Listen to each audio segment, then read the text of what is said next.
Hello and welcome to the Royal International Air Tattoo 2005. This is the biggest and the best.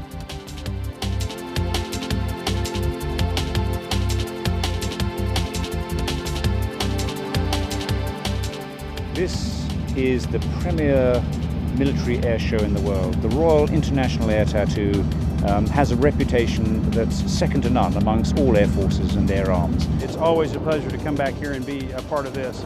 Quite frankly, this is my favorite air show. It's for the flyers. It's just fantastic, and having the displays going on all day and the static stuff as well. You see something, you like it in the display, and then you can actually go and find it in the crowd and go and chat to any of the pilots that are around that, and it's very good. Every year we know that during these dates, which are the 14th of July, which is very important in France, there is everybody is flying above the Champs-Élysées. But we really prefer to be here and performing the display anyway.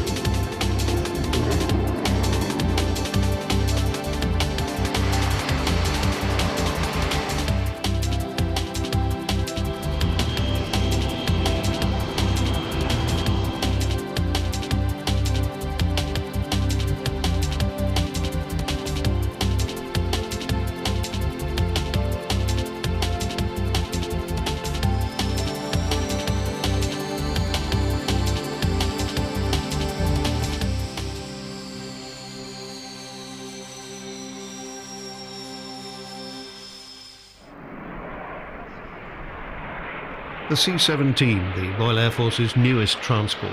An absolutely enormous aeroplane, this. I mean, that wingspan, that is the length of a football pitch. So if you put this aircraft sideways onto a football pitch, the wings would fill the length and the fuselage would just about fill the width of the pitch. And the maximum weight of this aircraft rises to an enormous 500,000 pounds. 4 big engines there, the same type of engines that are on the 757 airliner.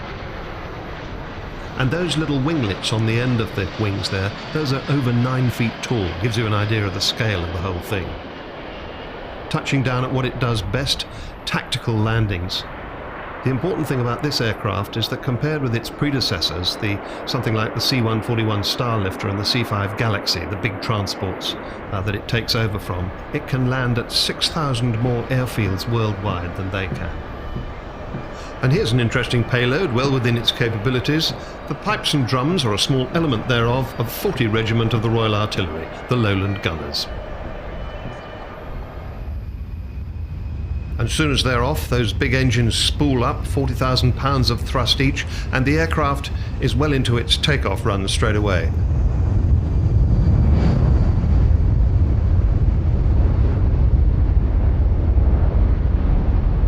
The C-17 of 99 Squadron of the RAF, Flight Lieutenant Simon McGarrigle and Ed Dark, the two-man flight crew.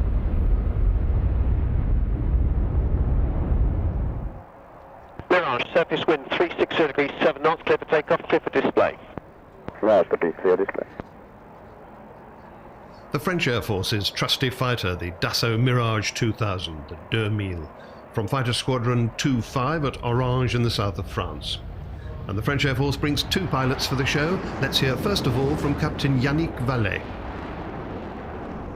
Well, we try to show the best of this aircraft, using as much as possible his typical shape with this delta wing, which is typical of French aircraft, and nice. I think he's helping us so much. He's very generous with his line. And this aircraft is also very easy in high speed, low speed maneuvers to turn very tight, and is very safe also, that you can use it to the limit of the flying envelope without any risk. I mean, you can just concentrate on evolution, so you can try to give the best and as much as you can to the public. The design of this aircraft is for me fantastic. You speak about the delta wings, and this aircraft is very sensitive due to fly-by-wire. And the other pilot speaking there is Captain Fabrice Camliti, and this is his display. He flew that on the Sunday, Yannick Vallée flew the Saturday, and of course they have completely different displays. Nonetheless, they both show the Mirage as an extraordinarily agile aeroplane. Mirage 2000 is a genuine multi-role combat aircraft. Its various roles include air defense, reconnaissance, air-ground attack, anti-shipping, and there is even a nuclear strike version. This is actually the single-seat 2000C air defense aircraft, and it's the so-called RDI version. RDI describes the radar. It's a pulse Doppler radar, but unlike more modern versions, it actually can't handle more than one target at a time.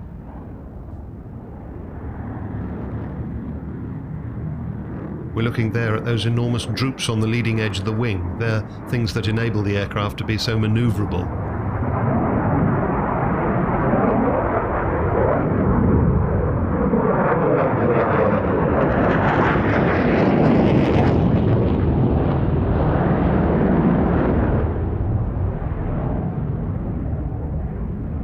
Now, delta wing shapes are often thought of as being fairly unmaneuverable. But this aircraft is fly-by-wire, computer-controlled, and as you can see, it is highly maneuverable.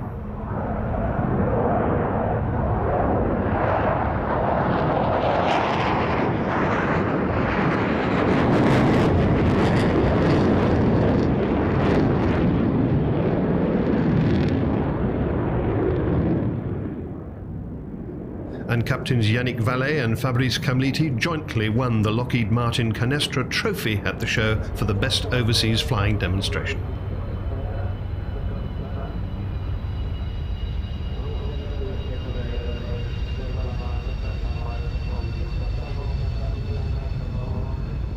And this, in some contrast, is the aircraft that won the trophy for the best UK participant in the show.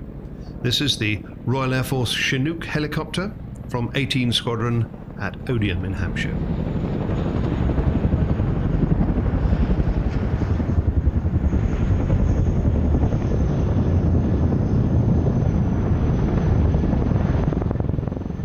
It's a huge piece of kit. Those two rotors, each of them about 60 foot in diameter, not far short of a cricket pitch. Interesting thing about having two rotors is that they're both there to lift the aeroplane. Most helicopters have a tail rotor, which doesn't contribute anything except keeping the aeroplane straight. That's one of the reasons that this aircraft is such a good air lifter. And it can also carry its own weight underslung as a load on cables underneath.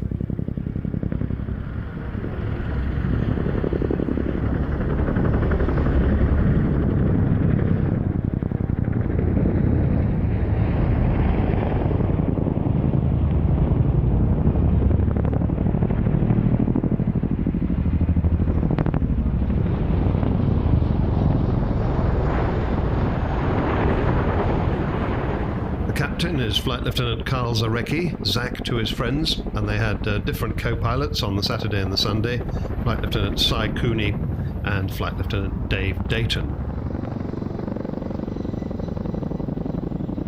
And the loadmaster here, the crewman, is Flight Sergeant Sam Norris, waving to us from the capacious freight bay of the Chinook.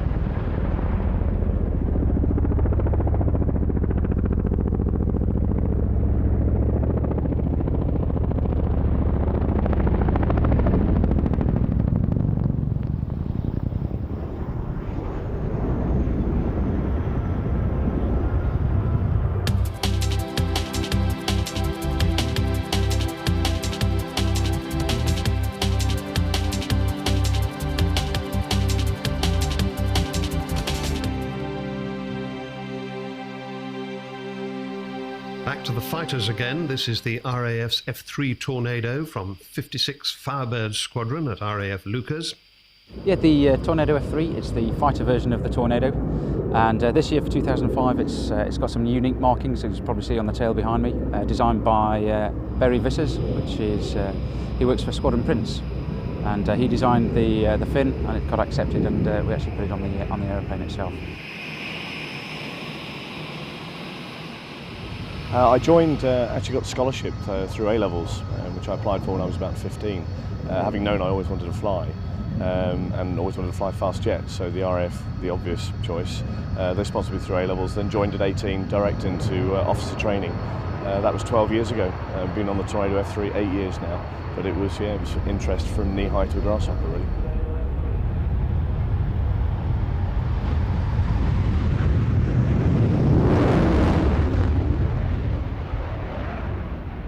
Putting together an aerobatic display can be quite demanding. It is challenging, it is demanding, but it is thoroughly rewarding. It's taken us some time to work up. We started our work up in February. We worked up for 2 months. We started initially at 5,000 feet, then worked our way down, and now we're down to 100 feet and 600 knots. So it's always eye-opening when you're travelling those kind of speeds at those kind of heights. One of the things about Tornado is it has variable sweep-back wings. There they are, sweeping to their fully back position.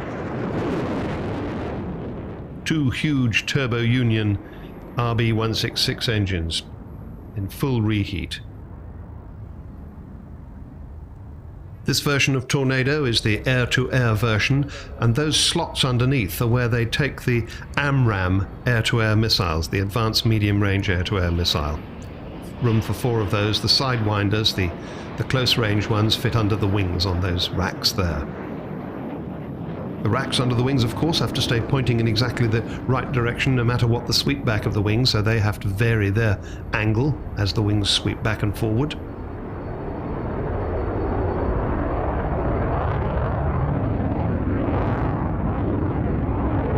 And whereas most aircraft have ailerons on their wings to make the aircraft roll and turn, on this aircraft it's all done with the tailplane. The tailplane works differentially to give banking. They have what they call tailerons on this aircraft. It doesn't make the aircraft any more difficult to fly. It still has exactly the same controls as an airplane with more conventional wing shapes. A collaborative project built by the UK, Germany and Italy. Started out as the multi-role combat aircraft. That started way back in 1968. And it first flew in 1974.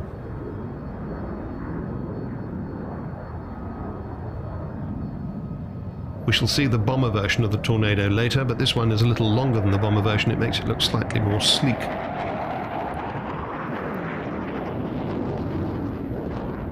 It's often been to war in its 20 years in service, from the Gulf to Bosnia to Kosovo, and of course recently Operation Telik in 2003, the Iraq War.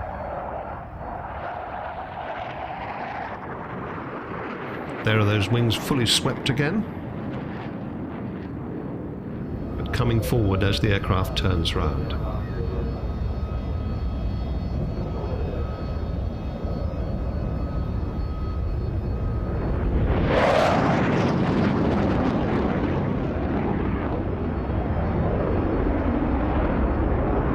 The agility of a quite extraordinary helicopter now, as described by the pilot, Major Vandert Brunson of 301 Squadron of the Royal Netherlands Air Force. I'm the pilot in command. I'm sitting in the back seat and I fly the aircraft. Raymond Laporte, he is my co-pilot. He makes sure that we roll the aircraft and turn the aircraft on the right spot, and he makes sure that power management is in the hand. So I fly the aircraft with respect to altitude, speed and the display line, and he makes sure that we have the right power figure set for each maneuver. So we share the tasks in the helicopter. Stand by, flare, now.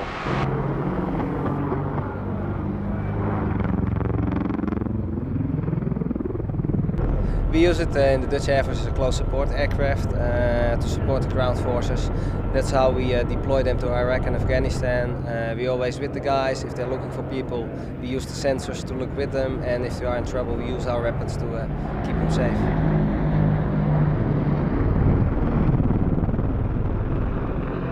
trying to show is the maneuverability and the agility of this marvelous aircraft.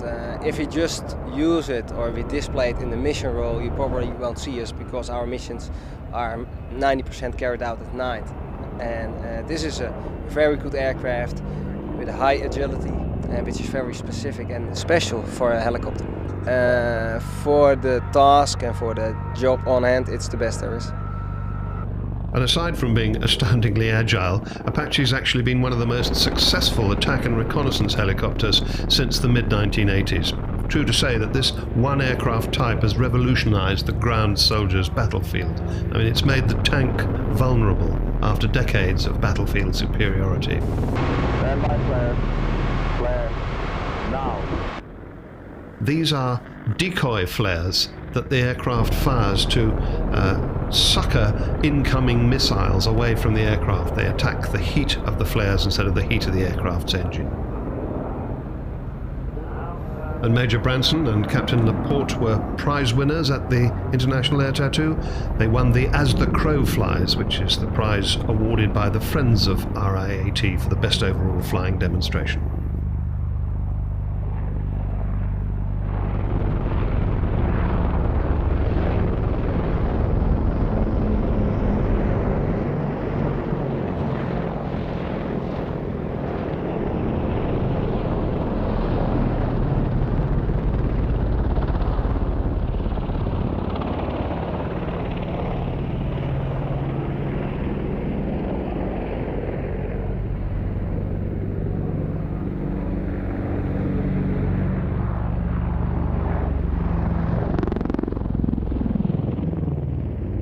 The difference between what we're getting here in Britain, and they're coming into service at the moment, and this aircraft is that the British ones have the longbow radar. That's in a kind of bubble above the top of the rotor head.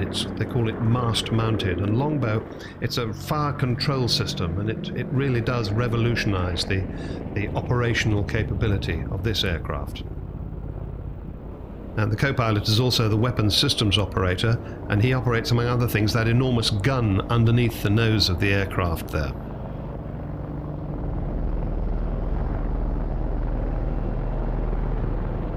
A 30mm chain gun, that is.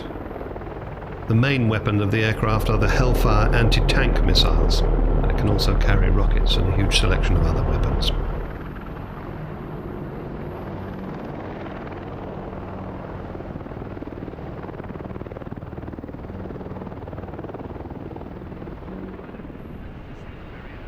Now, you don't very often see airliners at international air tattoos, but DHL offered this one this year, and it's always nice to see a big airliner, especially a very elegant one like this. This is the Boeing 757.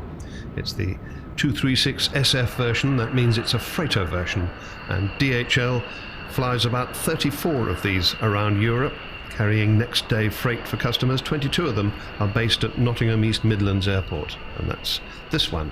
This is flown by Captain Paul Doost and Captain John Bellamy. But sad to say, these aircraft are no longer being made.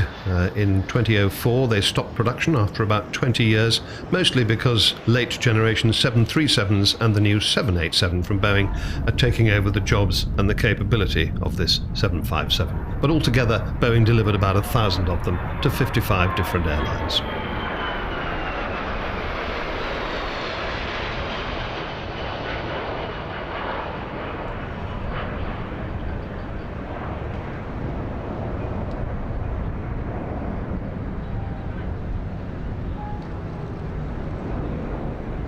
Now, this is a sad occasion. In 2006, it's the end for these fascinating aeroplanes. Let's hear about it from Lieutenant Craig Compain, who's a Kiwi, but who is in the Royal Navy.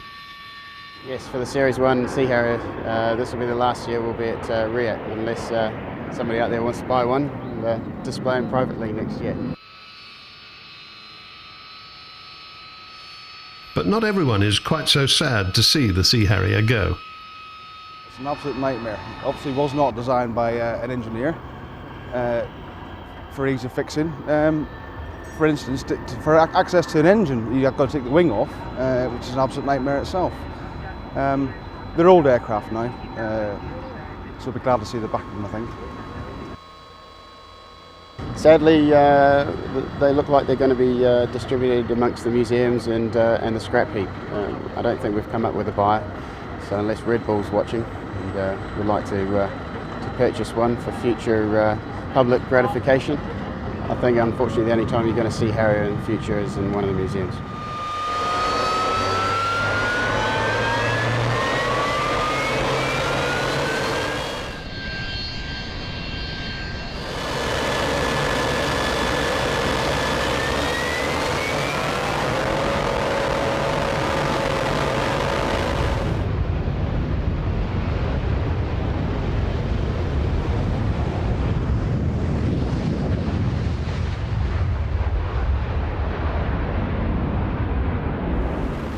In case you're wondering what those wiggly things are in the cockpit roof there, that's for when the pilot has to eject. When he pulls the lever for his bang seat, as they call it, the first thing that happens is those cords explode and shatter the canopy so that the seat can then go out through a hole without having to break its way out of the cockpit. It was a very simple display. The display team, so to speak, is actually made up of all frontline pilots and myself. We don't do display flying as our sort of primary job. So it's really just a matter of showing the aircraft in a different light and having four hovering along the runway, a good photo opportunity, and just really saying goodbye to the crowd. Echelon port, go.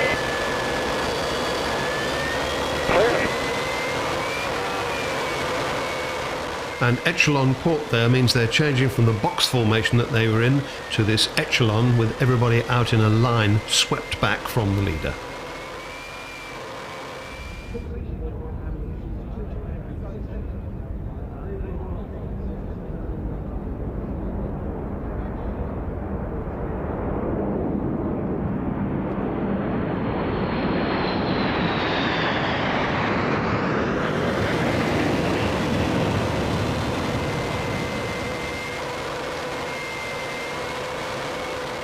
Harrier's got a Pegasus 106 engine inside, which puts out 21,000 pounds of thrust. It's got four vectored nozzles, which rotate through 98 degrees from the horizontal down to just past the vertical. So when the aircraft comes from conventional flight to into the hover, the pilot basically selects nozzles to 90 degrees or 98 degrees if he wants to go to nozzle braking, and the engine will be pumping out the full 21,000 pounds of thrust at the time. And he can control the aircraft using puffer ducts on the wingtips, on the front nose, and also the tail, which gives him this pitch, roll, and yaw stability. Okay, this is just basically fed air from the engine straight to these puffer ducts. So as he's moving his control column, the valves are opening and closing. Quite stable, apparently, the pilots say. I wouldn't like to do it.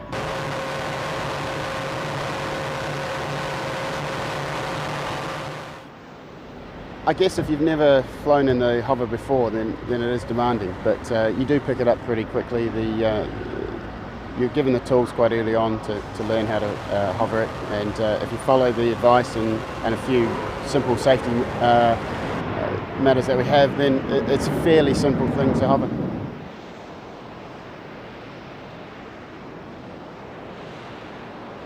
Now that black nose on the aircraft contains the Blue Vixen air-to-air radar, because this aircraft, the Sea Harrier, is a fighter. It fights other aircraft.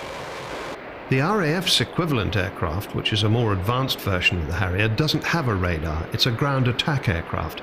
So when the Navy disbands the last Sea Harrier squadron in 2006, they will in fact have no airborne air defence.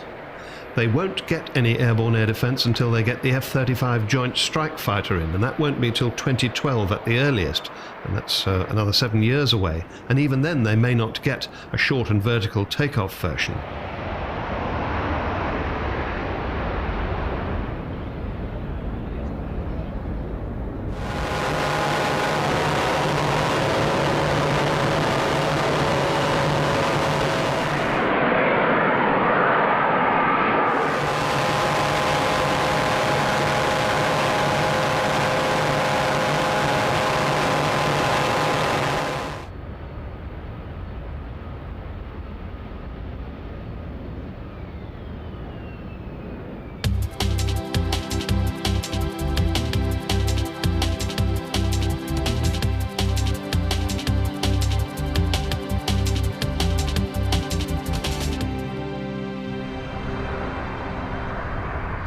Now, from number 30 Squadron at Royal Air Force Lynham, just down the road from Fairford, the C-130J Hercules, the latest version of this old warhorse. You can tell the difference between this and the old ones, incidentally, because in between the engines there are no big fuel tanks on this aircraft. The old version had big fuel tanks there. This doesn't need them because it's so much more fuel efficient. Demonstrating a tactical landing here. This is the tactical demonstration of 30 Squadron. You can see that the ramp is down. Any minute now somebody will appear. They'll knock the tow ramps down so that a vehicle can come out. These are members of the United Kingdom Mobile Air Movement Squadron doing all this. They're also driving the aircraft. The aircraft then backs up so as to use minimum runway, and as the Land Rovers, the Wimix Land Rovers they're called, rush off in the opposite direction, the aircraft is available to take off straight away through the smoke left by the Land Rovers. Flight Lieutenant Andy Lugger of 30 Squadron is flying this, co-pilot Flight Lieutenant Trev Waller, and the crewman is Sergeant Spud Simpson.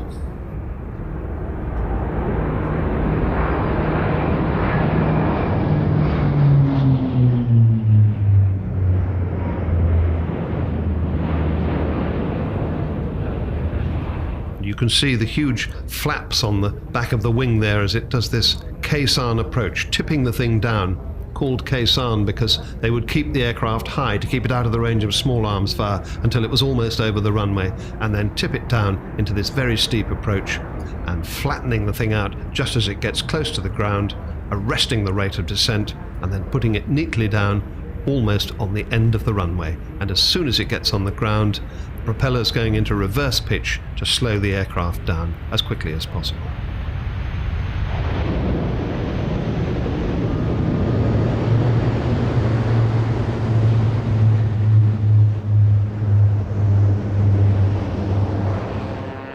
And this, as it proudly proclaims on the side of the aircraft, is Flight Lieutenant Ben Mark. He's what the Air Force calls a qualified flying instructor at number 1 Flying Training School at Royal Air Force Linton-on-Ouse. He's part of 207 Reserve Squadron, and this is the Tucano, the basic trainer of the Royal Air Force.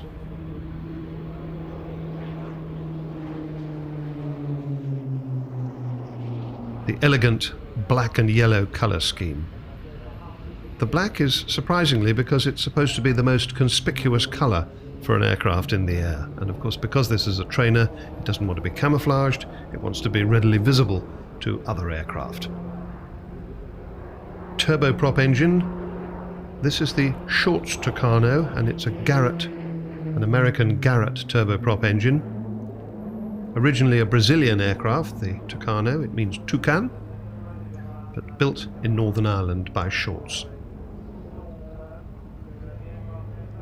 A stall turn coming up from Ben Mark. Speed drops to 0, he kicks the rudder in and the aircraft pivots about a point just within the left wingtip.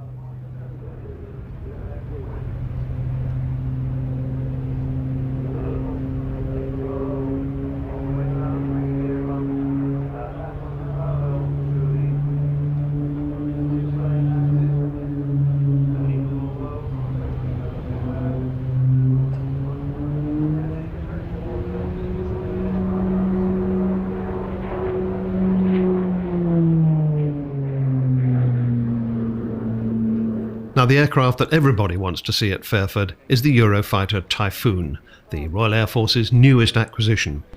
Amongst the people who want to see it, the Secretary of State for Defence, Dr. John Reid.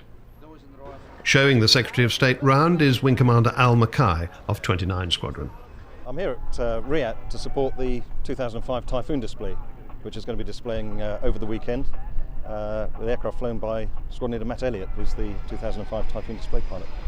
29 Squadron is the operational conversion unit, so our role will be to train all the pilots for the Typhoon Force. And the first student destined for 3 Squadron, which is the first operational squadron, is due to come through the OCU in February of next year. So at the moment I have 12 pilots who are trained. I've got another 4 to train for the OCU as instructors, and then we'll be ready. So at the moment we're busy with validating the syllabus and getting ourselves ready for that the big day in February next year when we train the first student. Typhoon is now being seen more and more widely the way that we have always seen it, as a major success story. There have, of course, been teething problems in the development of the aircraft and in its initial production, as there always are with systems that are at the cutting edge of technology. So the aircraft is now in Royal Air Force service. Our people are flying it, and our people are developing it operationally, and they are all enormously enthusiastic about it. The performance of the aircraft and its radar and its other systems is superb. The reliability and the availability of, again, both the aircraft and the radar are excellent. So all of that is very encouraging. We've still got a way to go before we develop it fully in terms of its operational capability, but it's all extremely encouraging. And I think that's now being seen more widely across the UK. The Typhoon is a true multi-role aircraft, and it will replace both the Tornado F3 and the Jaguar in the air defence, air superiority and the offensive support roles.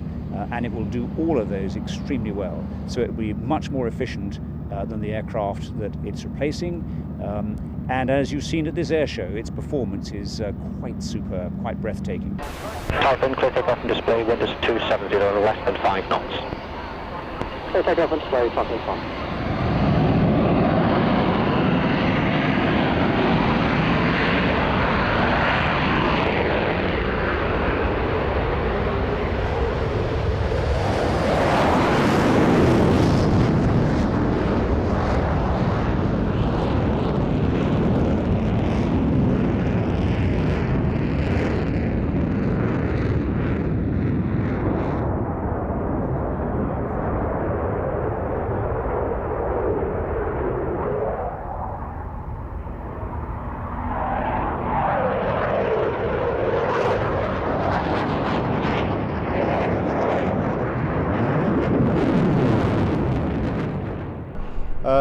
The next big thing for us is the delivery of the second batch of aircraft, which are the aircraft that deliver the operational capability of the aircraft.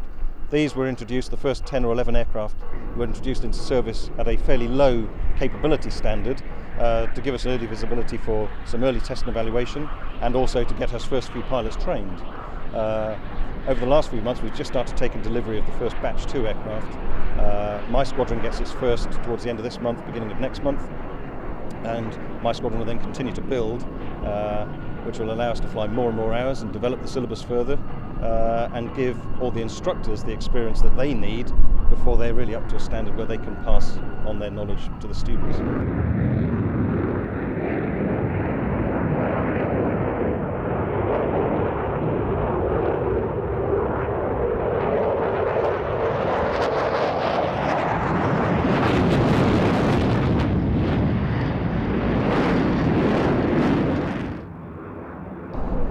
Yeah, the aircraft does all that I was expecting it to do and more. It is. I've been involved in the project for quite a long time now, for a number of years, and I never really appreciated exactly how good the aircraft was going to be to fly. It is genuinely fantastic, and I think as time goes on and the world adapts and we have to adapt to the changing world, I think we'll find there's going to be even more that we can do with this stuff that we haven't even envisaged yet.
The Royal Air Force Charitable Trust that owns the company, the Royal Air Force Charitable Trust Enterprises, that runs this event, is there for a variety of reasons. In fact, we started working for the Royal Air Force Association.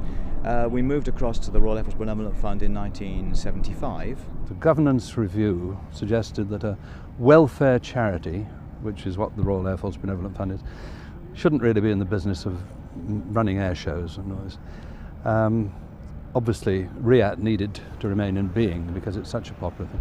The Royal Air Force decided that it was to their advantage to have that as well, so they formed a charitable trust. And we've just taken over a seamless transition from what the Ben Fund were doing for so many years. But in fact, the Benevolent Fund are not going to miss out, nor are the Royal Air Forces Association, nor are the Air Training Corps, nor are a host of other charities that are Air Force related, because the Trust will be allocating monies that we make over a year to worthy causes, and those will be among them. One of the charities that benefits from the funds raised by the Royal International Air Tattoo is the Flying Scholarships for the Disabled scheme. It was started in 1983 as a memory to the indomitable spirit of Sir Douglas Bader. He, of course, lost both his legs in an accident, but continued to fly. And the scheme aims to train disabled people of all sorts to fly aeroplanes, and the effect on them is extraordinary. It changes their whole life. First of all, to say how absolutely delighted we are to see our patron here today, Queen Noor. Fantastic privilege for you to come along, Your Majesty. Much appreciated. Last and not least, my congratulations and great pride and admiration and gratitude for the inspiration you've given me today. And best of luck to you all in the future. And of course, one of the things that Her Majesty Queen Noor has come to see are the Royal Jordanian Falcons, the national aerobatic team of Jordan. It's an interesting combination because these are obviously civilian aircraft, specialist aerobatic aircraft. They're flown by Jordanian Air Force pilots, and they're sponsored by the Aqaba Development Company and logistically supported by the Royal Jordanian Airlines. So a kind of cross-section of all things Jordanian. So the team is led by Captain Jamil Zayad. He's been on the team 3 years. On his right, on the right wing, is Captain Mohammed Kohl, his second year on the team. On the left wing, Captain Faisal Nusairat. It's his first year on the team. And in the box at the back, and he will become the solo pilot, is Major Khazi Sadoun. He's been on the team 5 years. Nice tight formation as they do a barrel roll in that box formation. You can see those wires on the wingtips. A lot of aerobatic aircraft have those, so the pilot can tell where he or she is in relation to the horizon. Gives them all the right angles when they look out along the wing.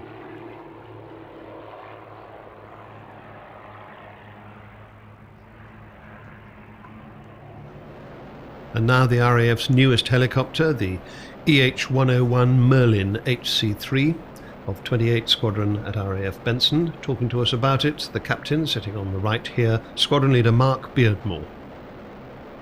The Merlin entered service in 2001, 2002, and they were sent straight to 28 Squadron based at RAF Benson in Oxfordshire. The aircraft is used in the sport helicopter role and augments the other aircraft we currently have type. The aircraft is employed by the Joint Helicopter Command.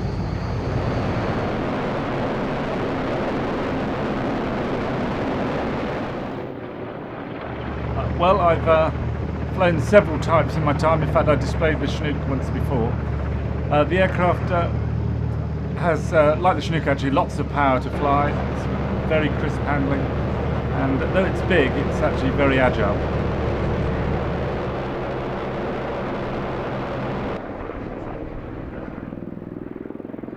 As you know, the aeroplane's built on an Anglo-Italian partnership with Augusta, and the Italian forces have them. They use the aircraft. And also the Canadians use them in the search and rescue role.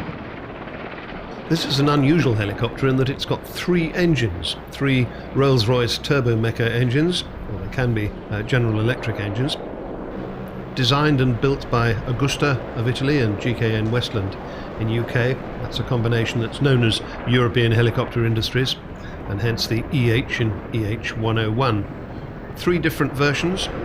There's a civil version, a sort of helicopter airliner, military land-based version, that's this one, that's the Mark III, and there's a naval version as well for shipborne use, that's the Mark I.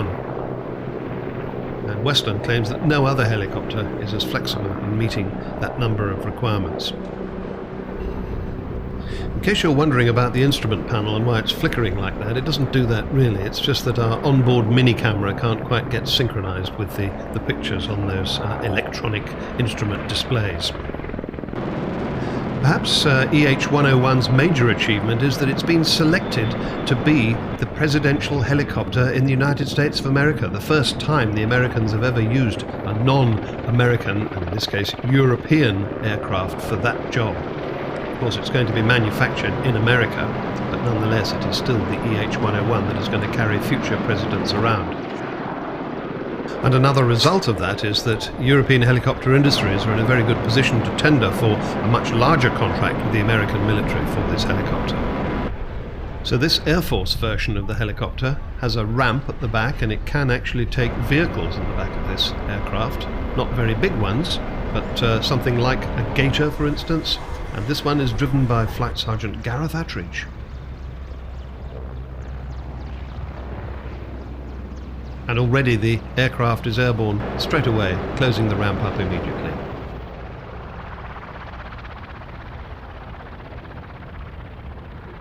On the left here, the co-pilot, Flight Lieutenant Rich Stinson. Mark Beardmore here demonstrating the agility of this very large helicopter. I mean, this can carry 5 tons of freight, which is an awful lot in helicopter terms, but it's still able to throw itself about the sky with abandon.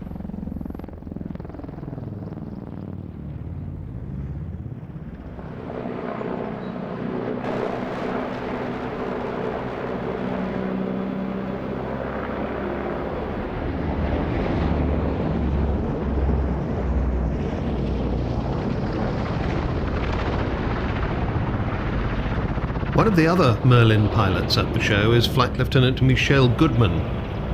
She came to a Royal International Air Tattoo at the age of 9, and she was inspired to join the Royal Air Force. RIAT, it made me decide, GCSEs, A-levels, even university, it was all geared around joining the RAF.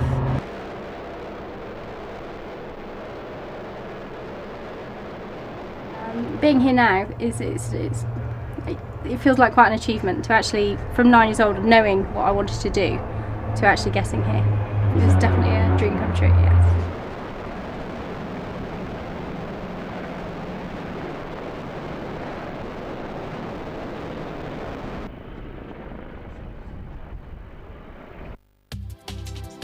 Every air tattoo has its operational theme, and the 2005 operational theme is Eyes in the Sky.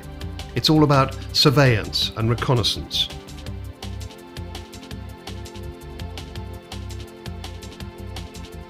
On the Thursday, a black U-2 spy plane arrived at Fairford. Well, it was designed by the famous Lockheed aircraft designer Clarence Kelly Johnson, and he's also the man that designed the F-104 Starfighter and, of course, the SR-71 Blackbird and the beginnings of the F-117. The U-2 itself first flew in 1955 and has an enormous power-to-weight ratio, very nearly 1-to-1. Of course, the thrust at sea level, which the aircraft I was flying was 17,000 pounds. By the time you get up to height, is diminished to, I don't know, maybe 1,000 pounds. It could be a massive drop, but of course all the resistance is down and the aircraft performs. So it's a bit of a hotshot aircraft. It's got huge performance and has to be treated like a lady. I was in the middle of a group of about a dozen RAF pilots who over the years flew the aircraft, and our job was to support the RAF and American British governments as required. That we can't talk about, but the job in general was to fly the aircraft and be prepared to go anywhere just as the aircraft does today.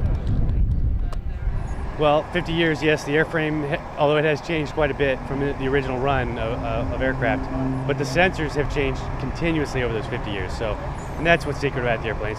It's what it uses to collect intelligence that's secret, not the jet itself. It's fantastic. It's got a remarkable ability to both collect intelligence and pass it along in near real-time speed, and it does it very, very well. Okay, the pressure suit is really, it's a backup life support system. We get our oxygen through it as well, but it's designed because of the altitude we fly at 63,000 feet basically, the partial pressure of the atmosphere will allow water to start boiling, and your body is about 90% water. So that water will start leaving your body and you'll die if we were to lose cabin pressurization in the aircraft. So it is a backup for that. If we lose that, this will inflate like the Stay Puft Marshmallow Man and keep the pressure on our bodies such that we can bring the aircraft down to a lower altitude and come back and land. This is a Global Hawk. It's a high altitude unmanned reconnaissance air vehicle. It gives persistent surveillance over the battlefield, flying up to 35 hours on a tank of fuel. It takes pictures using infrared, electro-optic, and a synthetic aperture radar. So we can get the picture day, night, through cloud covers, or through sandstorms, as we recently found out. We communicate to the aircraft through a ground station and to a satellite to the aircraft. So we're constantly in communication with the vehicle and can change its mission profile to accommodate an ad hoc target, if you will, that comes up. Also, that's how we're beaming the imagery back to the ground, is via satellite link, so we can get the picture into the hands of the warfighter in real time. Well, it's all part of this persistence, this constant unblinking eye over the battlefield, and our ability to take something like the Joint Stars and network it with something like the Global Hawk or the Predator unmanned air vehicle, and be able to see movement on the ground, be able to identify that movement, and be able to be in a network where you can do something about it and do it very quickly. Unmanned aerial vehicles as a whole will play a key part in our future force structure. I can't tell you here now in what numbers and in what roles and exactly what they will be doing. We have a great many questions to answer before we can be sure about what they will provide for us. But I am absolutely clear that they will be crucial in our future force structure, and we're taking work forward in many areas to find the answers to those questions. And now a fantastic first for the Royal International Air Tattoo. This is the first time that an unmanned aerial vehicle, a UAV, uninhabited aerial vehicle if you like, has been allowed to fly in public at an air show outside the United States of America. Well, this airplane was developed by the In Situ Group based in Bingen, Washington. They perceived a need to work with commercial fisheries to help them locate schools of fish, and also to gather weather information out over the Pacific Ocean, and began developing UAVs that could stay up in the air a very long time to do that. And as they were successful with this, what eventually became the Scan Eagle program, they also determined that it might be very useful for defense applications, and as a result of that thinking, they approached us. And so we began working with In Situ Group in 2002 on what has now become the Scan Eagle system. Well, you know, we've achieved a first this week in British aviation history, really as a result of the work done by the people who run the Air Tattoo, because they made it possible for us to work with the civil aviation people and the Ministry of Defense, and for the first time in European aviation history, to fly an unmanned aerial vehicle at a public demonstration like this. So they got to get a lot of credit for achieving that. And the importance of that is that, particularly in the UK, we need to make progress in clearing unmanned systems for operations in the civil airspace so that we can do trials and development and experimentation for the benefit of the Ministry of Defense. And this is a really important first step in that direction. This is a remarkable system. It doesn't require a runway. It launches from a catapult and recovers on a vertical cable. It has remarkably long endurance. It stays up for more than 15 hours, which enables you to do all sorts of effective work in ISR. And it's very low cost, so you can afford a lot of them.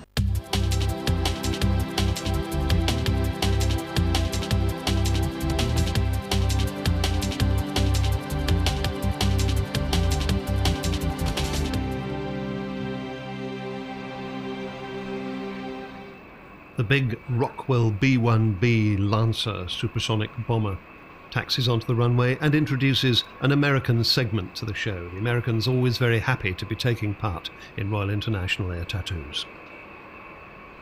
The Chief of the United States Air Force, currently General John Jumper, really understands the value of his various commands taking part. So effectively they give us lots and lots of hardware. So next to the Royal Air Force they provide the most number of aircraft, and without their support really we couldn't run this event. Well, I'm at Fairford. I have a long history here.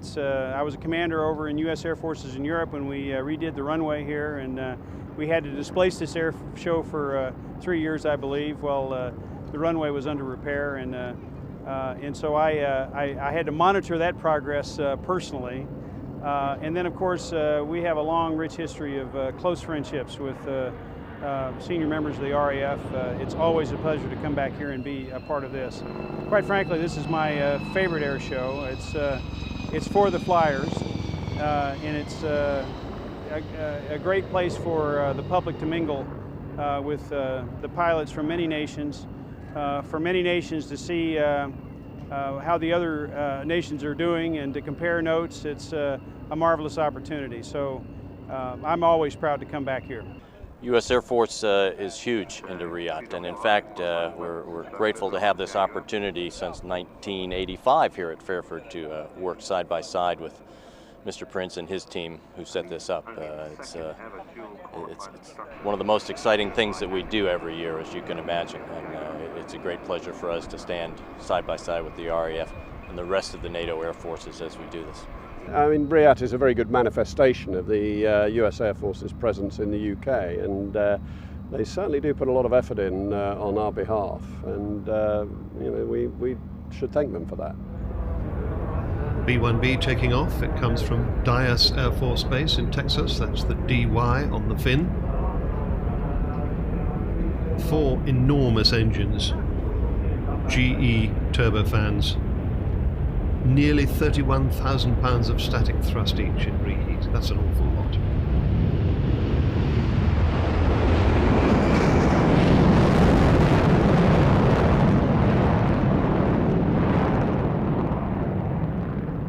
Crew of 4, 2 pilots, 1 defensive systems operator and 1 offensive systems operator.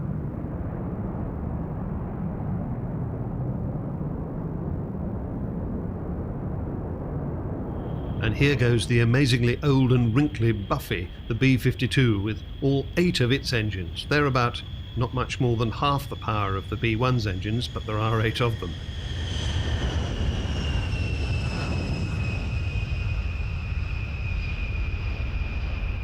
Crew of 5 in this aircraft. The biggest, heaviest and most powerful bomber ever built, designed in 1946, if you can believe it. And as the B-1B flies by with its little canard stabilizers on the nose looking a bit like a dogfish. This also has variable sweep-back wings like the Tornado. They're fully swept forward for a comparatively slow fly past here.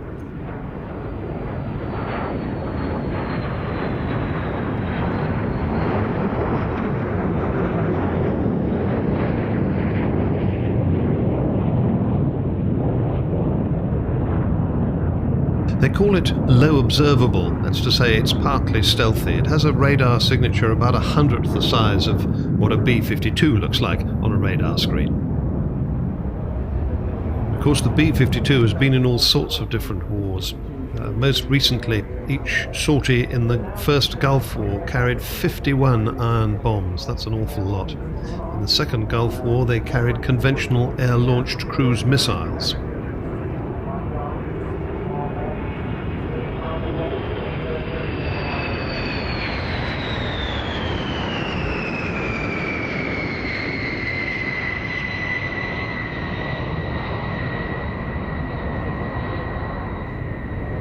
Based at Fairford then. They operated over Afghanistan, carrying the Joint Direct Attack Munitions, a satellite-guided smart bomb. So, despite being so old, a very flexible weapons system is the B-52.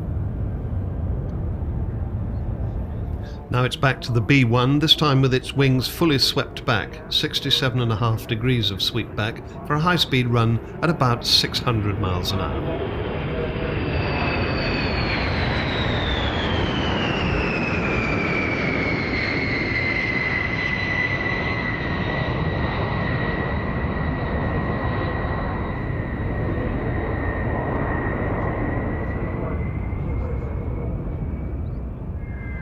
And another interesting thing about the old B-52 is its extraordinary undercarriage. This is all steerable, so if it has to land in a crosswind, the wheels can actually be pointing in the right direction for when it hits the runway. My name is Jeff Hickman. I'm the F-16 demonstration pilot for Air Combat Command in the United States Air Force. I'm the pilot and the team commander for F-16 Viper East demonstration team.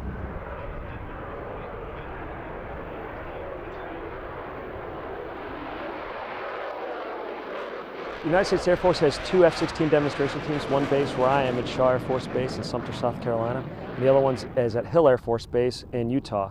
I was a normal line instructor and evaluator in the squadron. We're a combat wing with a combat mission, and they call for demonstration pilots. We do this job for 2 years. We travel to about 35 different show sites per year and perform demos. Last year we flew for over 11 million people. We do demonstrations all across America, Canada, and we also fly in Europe. We have a team of a full-time of 9 individuals, myself and 8 maintainers, 4 of which travel to each show and both take care of the aircraft and also narrate the show and take care of that. I also have 4 safety pilots that will fly in the spare aircraft, and also I talk to them during the show over the radio. They're giving me feedback, they're checking my parameters, and they're also there to ensure that the airfield environment's safe, because I'm really concentrating on the maneuvers and making sure I hit my marks and fly a good, safe show. So they're also looking outside to make sure that, to double check and make sure I haven't missed anything.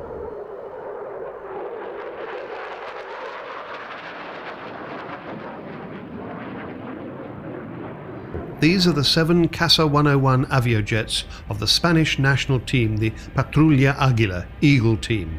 They take off in their 7 formation, 5 at the front, 2 immediately behind. What's unique about this segment of the program is that we've got cameras all over the place. You'll see some amazing shots from outside the aircraft and some even more stunning ones from inside the aircraft.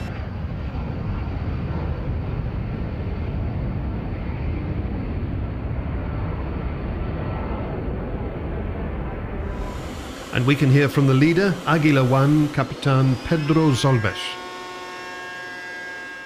These days, the aircraft we use is an EATS Casa, Spanish-made or Spanish-designed trainer. We use it for what we call second stage training. As you know, the first time you fly, you may fly something close to a Tucano, Pilatus, and then you are going to fly this aircraft before you're going to the fighter school.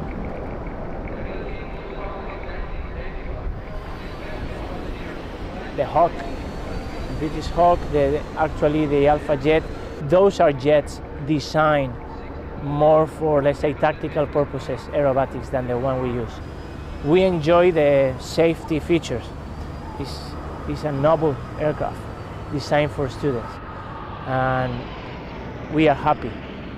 I would like to have a little more thrust, just a little more.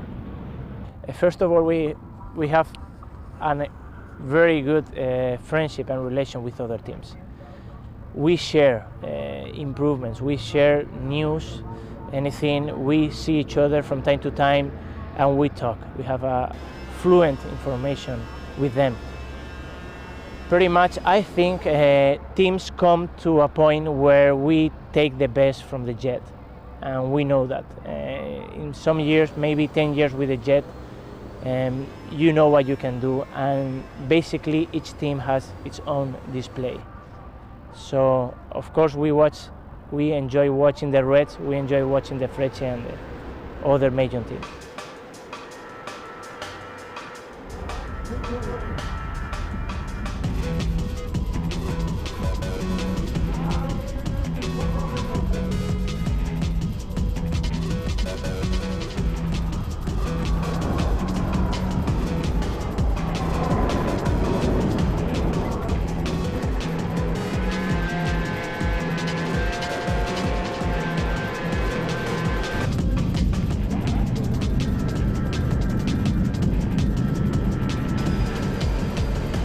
The engine is a Garrett Air Research turbofan. It's quite a small thing, and it's only about half the power of the British equivalent aircraft, which is the Hawk.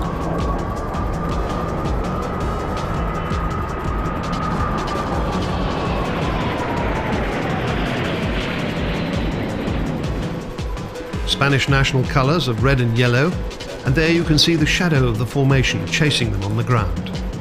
These pilots are full-time instructors, they're not full-time aerobatic team flyers. So they have to do all their practicing in their spare time. They get about one flight a week out of season.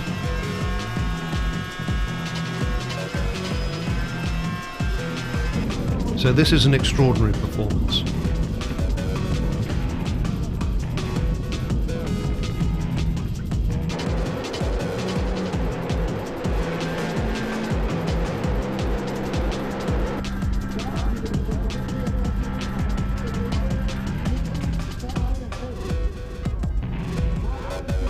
Formation here they call Super Mirlo. Mirlo is a swallow, and this is the bigger version of the swallow formation.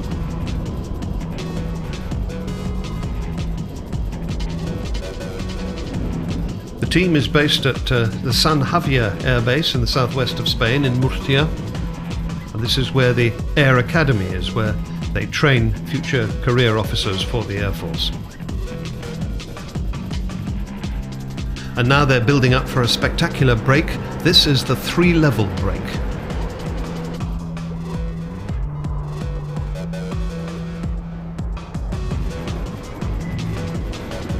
That break allows the solo to do his aerobatic bit here, stopping and letting the aircraft go backwards before it tumbles into its own smoke, and then swings through on a pendulum completely past nose down.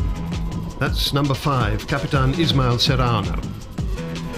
Now an extraordinary view from the cockpit of number 6, Capitan Miguel Puertas, as he heads towards number 7, Capitan Isidoro Sanchez. Now something that I certainly haven't seen before. We're going to be looking down from the cockpit of Capitan Miguel Puertas onto the cockpit of Isidoro Sanchez in mirror formation. Quite extraordinary.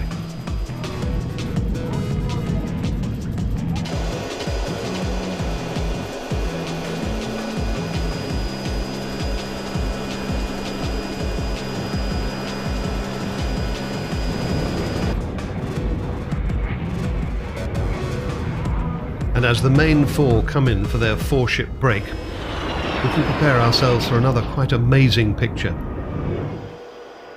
This is 6 and 7 again, getting back into mirror formation. There's 6 upside down above 7, and then they do a roll.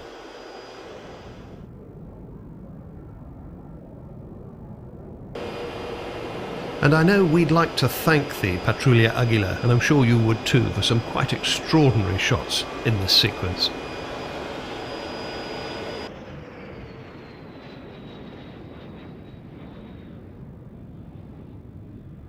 Now we turn our attention to the solo, number 5, Ismael Serrano, and he's on the outside of this loop. So all the blood is rushing to his head, lots and lots of negative G. Most uncomfortable, his vision's going pink, he can pass out if he's not careful, and coming out of the bottom of the loop is even worse. Now we can see something from the main formation that I would call rollbacks. Pairs of aircraft leave the formation, roll upside down and then tuck back in. You can see what it's like from inside the cockpit.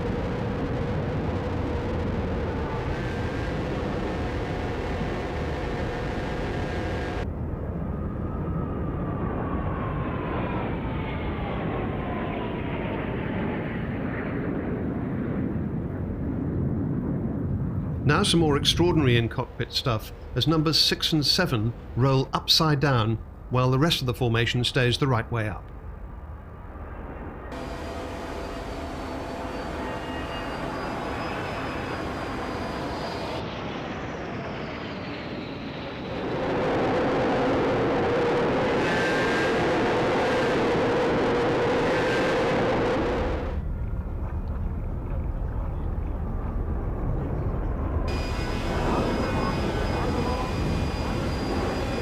Now the magnificent red and yellow of the biggest Spanish flag in the world.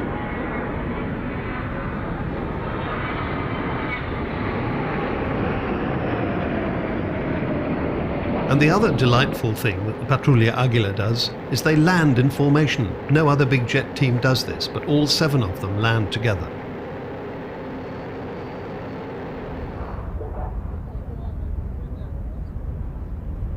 The ones at the back touch down first. First touchdown now, then the front section, and the last person down is the leader. Bravo! This is Captain Olli Seivola of the Finnish Air Force, from Fighter Squadron 31 at Risala in Finland. He's doing the pre-flight checks on his F-18C fighter, checking that everything's stowed properly, that nothing's loose, checking the missile racks for the AMRAAMs, and on the wingtips the Sidewinder short-range missiles, checking the flaps at the back of the wing.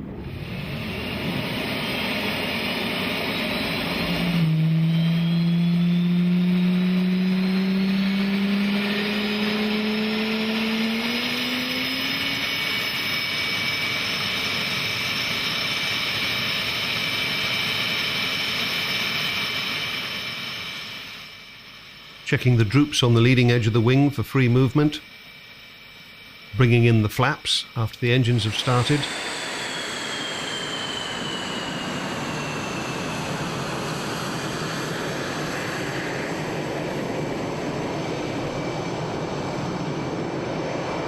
Thanks, 31, clear takeoff and display. The surface wind is 3205 knots. Clear for takeoff, thanks, 31.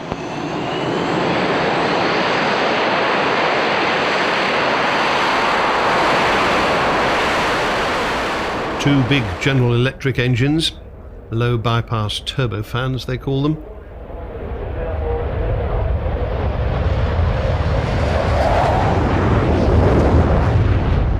But powerful enough to allow Olli Seivola to take the aircraft straight up into the vertical from takeoff. Fly-by-wire system controls this aircraft, and there you can see the leading edge extensions of the wing, which allow it to fly slowly, much more accurately, with a high angle of attack.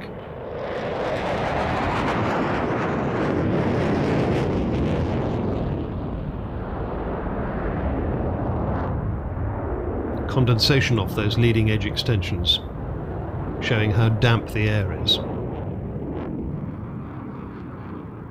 And a little bit of condensation off the racks on the wingtips for the Sidewinder missiles.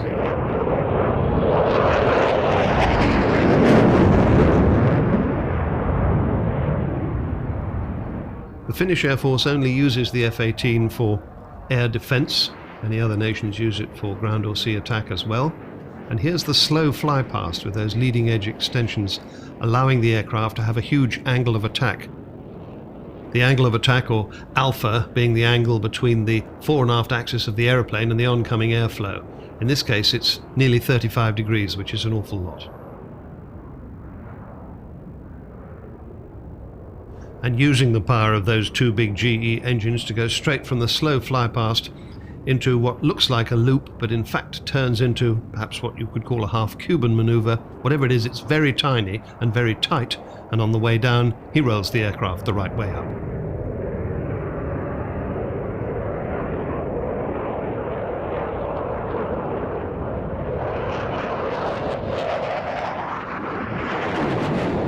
We see some of the weapon racks there, but actually there are 9 external weapon stations on the underside of that, and it can carry up to 27,000 pounds of weaponry and payload. He doesn't have smoke, but he does have condensation. A very pretty picture. Olli Seivola was another of our prize winners. He took the newly established Paul Bowen Solo Jet Trophy.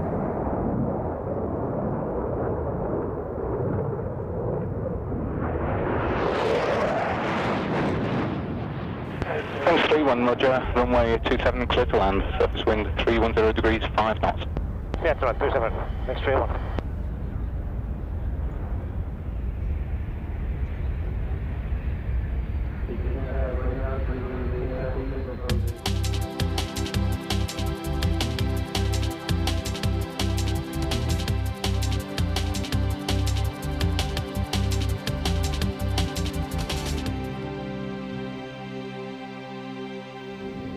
Now this may look like another fighter, but in fact it's a bomber. It's the bomber version of the Tornado.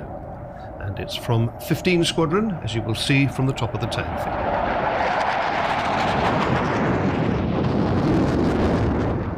The Panavia Tornado GR4 of 15 Squadron at Royal Air Force Lossiemouth, in the hands of pilot Flight Lieutenant Steve Griffiths and navigator Flight Lieutenant Matt Bressani. Bomber Tornado, just like the fighter version, has variable sweep-back wings. They're in the fully forward position at the moment, on those weapons racks under the wing, pointing forward, whatever the angle of the wing.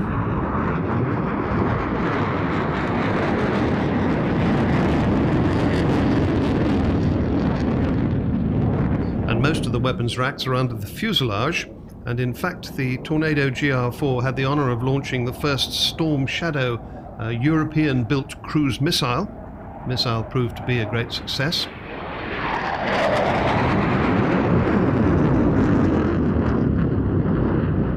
And now here they are for a fast fly past with their wings fully swept at 67 degrees of sweep back.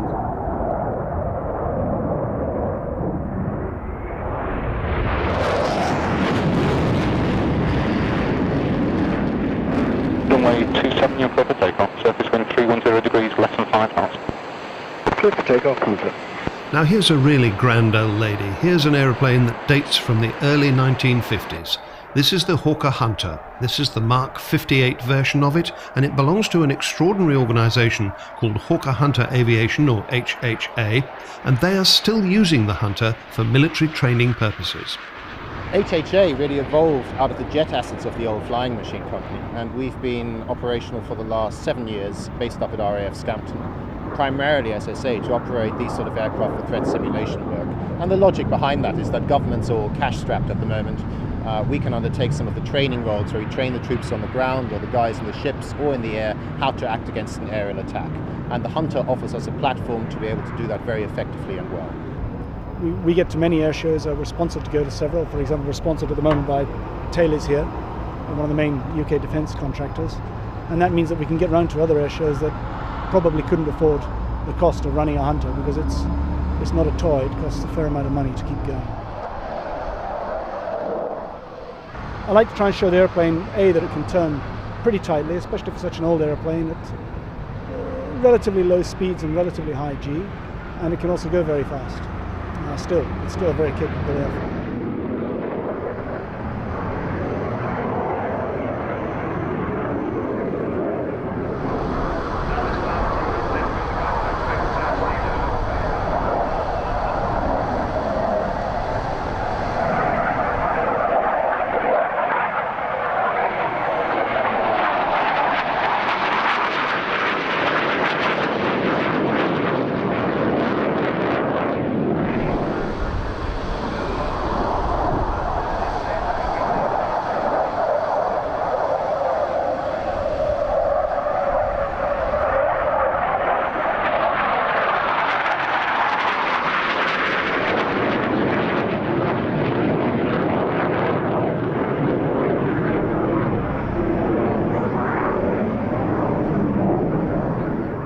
As the number 3 engine of the Second World War Lancaster bomber fires up, Lancaster being here, of course, as part of the celebrations of the 60th anniversary of the ending of the Second World War, it all brings back memories for some of the people involved. I wouldn't say we were scared. Whether we were unusual aircrew or round the twist, as they call it, I don't know.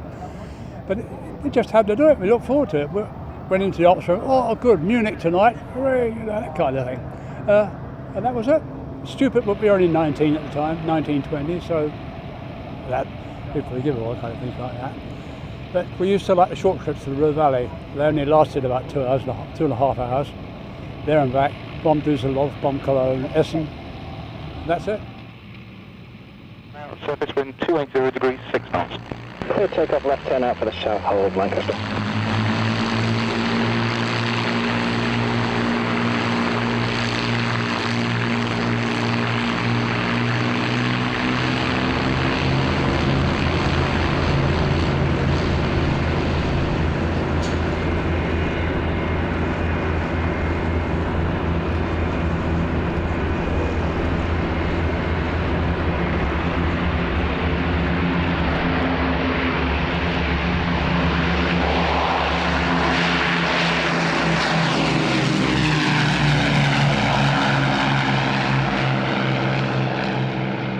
fact, we went to Norway to bomb the Tirpitz.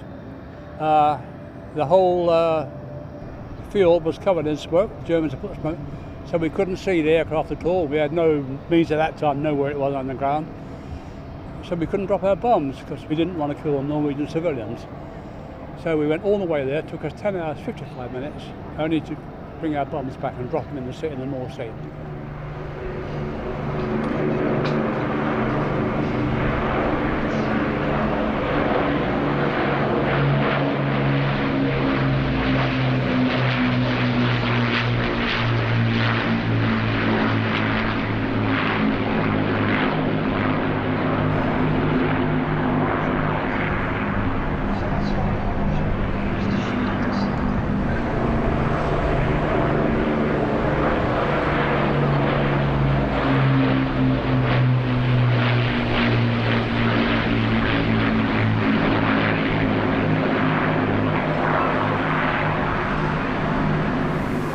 Lancaster's last pass in now 1 minute, and we'll be turning brake to land.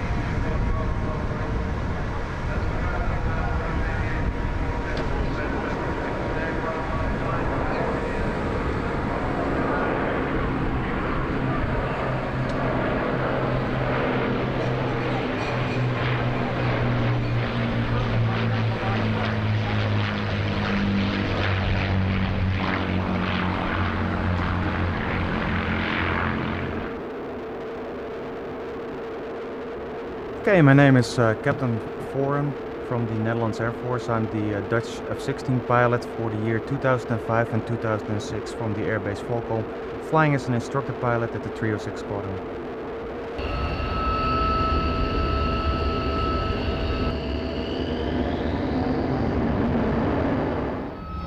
Right now I'm doing the run-up, and as you see I get really pulled back in my seat, or pushed back in my seat, and taking off. The airspeed increases rapidly to about 125 knots. Before that time already I checked the engine, I checked my systems, I put the smoke on, and of course rotate at a certain speed, like 125 knots normally. Starting a right-hand turn at about 300 feet, trying to keep the aircraft as level as possible, but with a slight climb at the end so the public sees it as a level turn. Coming back at the display line, accelerating to about 200 knots, and make a quick rollout to start the barrel roll. The barrel roll I use to check out the weather, and the weather of course for today is fine, so I just make it a nice gentle roll and check out the environment around me to set up my display. After this I go about 60 degrees nose high till I hit about 2800 feet. At 2800 feet I just roll the aircraft inverted and push it down back to the ground. After that I go 90 degrees nose down, which for some people gives a very nasty feeling because you're going straight through the ground with about 300 to 400 knots. Pulling with about 6 to 7 Gs straight and making a roll towards the public again, lining up for the runway, and roll immediately inverted for my level pass or inverted pass. Halfway the public I will make a roll. The roll I just push a little bit more negative G's to make a nice gentle roll, and then I start out with the negative push out. Negative push out for a pilot is one of the most difficult or nastiest maneuver because all your blood will go to your head, and I pull about -3 G's at this time. When I'm 90 degrees nose up, immediately I try to push backwards to the ground, and because of the low airspeed of the aircraft it's only about 2 to 3 G's. Lining up for the runway, I select afterburner, and the afterburner I need to get back to a speed of about 400 knots. Putting 7 degrees nose high, starting 3 rolls. The rolls are nicely controlled, but to roll out nice is very difficult. Starting by a 7 to 8 G pull, I immediately start a half loop towards the public again, and everything is nicely done, so everything, the display itself is close to the public, so you don't get too far away, so everybody can see nicely what you're doing with the F-16. Basically what I'm trying to show is everything what you can do with the F-16. So the first start was the min radius turn, and right now you see that I'm starting the max radius turn, and over here I will pull about 9 Gs, pulling towards the center. And the hard point of this is I try to be exactly in the center for the public, of course, the people that want to see me. So, and sitting on the tribune. Rolling out, 6 Gs nose up, starting for a half Cuban-8. The half Cuban-8 I finish with a roll, and after that I just turn off the smoke. But I leave the smoke on so you can nicely see what the F-16 is doing in this position. Starting a right-hand turn, back to the public, and now I'm setting up for the barrel rolls. The barrel rolls are 2 high AOA maneuvers, so the basic thing I want to do is to slow down the aircraft as much as possible to about 210 degrees, so I really have to use high AOA. Rolling out here on final, about 300 feet, starting the afterburner, selecting my smoke on, and starting the barrel roll. The big thing about the barrel roll is when you're coming nose down, you don't have a really reference of where you have to pull out to not hit the ground. So it's just a feeling you get after a couple of trainings. Following the first barrel roll will be the second barrel roll, and after that, because of the low speed, I immediately have to accelerate for my hesitation roll, which will be the next maneuver. Okay, checking to the left side where the runway display is, making a roll nice and easily, and accelerating to about 400 knots. Immediately I will put the aircraft inverted and then start my hesitation roll, which consists of 2 yaw maneuvers. The maneuvers itself take both 2 seconds, and at the end of the maneuvers I just will pull as many Gs I can with the aircraft. Just pull it nose high to about 60 degrees, make a roll and immediately turn back towards the public so I can make my low approach. Right now, because of the displaced threshold, I have to go a little bit to the left to line up for the runway. I will ask the tower for clearance because this time I have to go below the minimum altitude that is allowed for the show. So I use this maneuver to go below that altitude and start my low approach or touch and go at this time. At the beginning of the runway I select the smoke on, which gives a good effect on the aircraft. Especially you see the vortexes and it looks really good. It's all about show business. Almost. Okay, starting the nose up to about 60 degrees nose high. So for the F-16 it's kind of in the limiter. So normally during the maneuvers I will hear a lot of caution and warning. We have the bitching Betty, we call it like that. That is talking to me and say what I can do and what I cannot do. And of course during the maneuvers we're flying this close to the ground, it will come up quite often.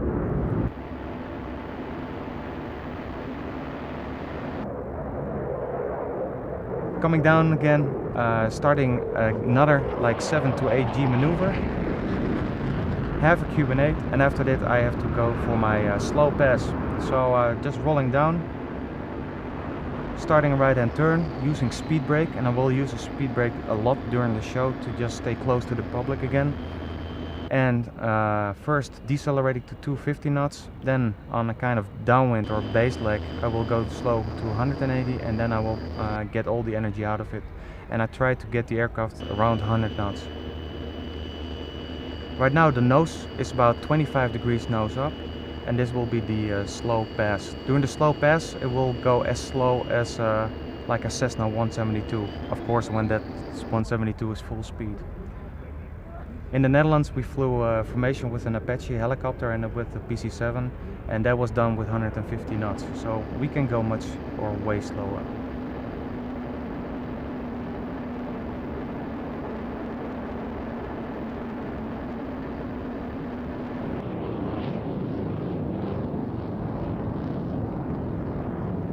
Okay, after all the excitement I have after my slow pass, I will accelerate the aircraft to about 300 knots, 5,000 feet, and now I'm setting up for the high speed pass. The high speed pass, I try immediately from the beginning of the runway at least start to have the airspeed at about 0.85, and then at the beginning or at the end of the runway the airspeed will about 0.92, which is the maximum speed allowed for this airshow. So as you see over here, I'm just pushing down around 5,000 feet, seeing all the clouds around me, the nice English landscape, enjoying the view, turning back, and now I have to start working again with a hard pull. Getting close to the ground. For the high-speed pass I can go to 100 feet.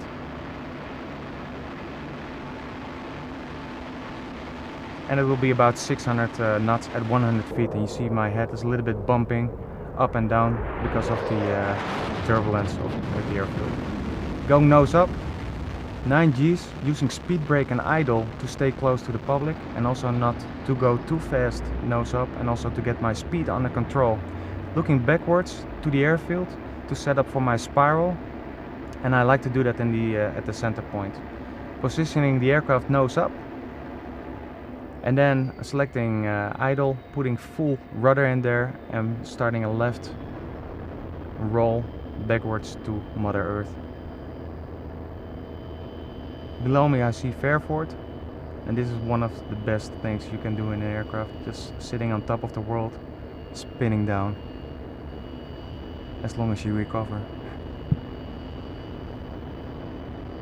Right now I'm just checking the motion. I still check the instruments, I check the head-up display in front of me, and I check in the beginning left and right of the smoke winders are still working okay. Mostly one smoke winder, because of the small or the low airspeed, will not work, but it still gives a good view what the F-16 can do. Starting a 6G pull towards the public, deselecting the smoke winders, then rolling out, nice and steady, using afterburner to speed up, and at the end I just will pull up about 6 Gs again, making one aileron roll, and immediately after that just pull back towards the runway. When I'm totally nose down, I will get the Gs on the aircraft less than 2 Gs to lower the gear, and now I'm just preparing for landing. Right now I'm in contact with the tower. He gives me clearance to land, and I tell him that I'm just using a drag chute, because that's one of the things they wanted to know.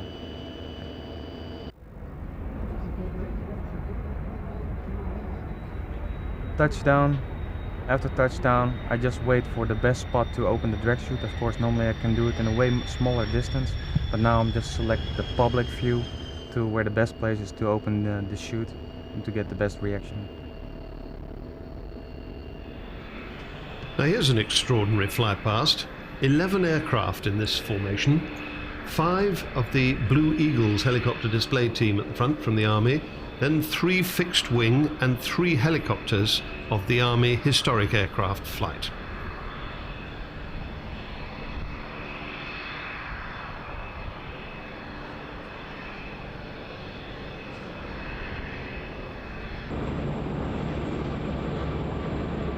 The Beaver, made by de Havilland Canada,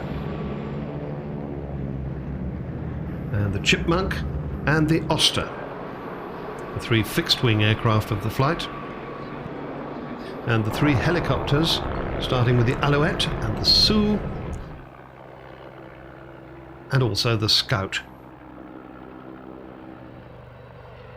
A brief look now at the Army Air Corps helicopter display team, the Blue Eagles, the Lynx travelling backwards in the hands of Captain Neil Bishop, followed by 2 Gazelles of Staff Sergeant Grant Elgar and Jim LeCornu. And the Lynx starting to go forward again, getting ready for his first loop. You're not supposed to be able to do this in helicopters. And you can see the racks for the anti-tank tow missiles on the side of the aircraft there, 4 on each side.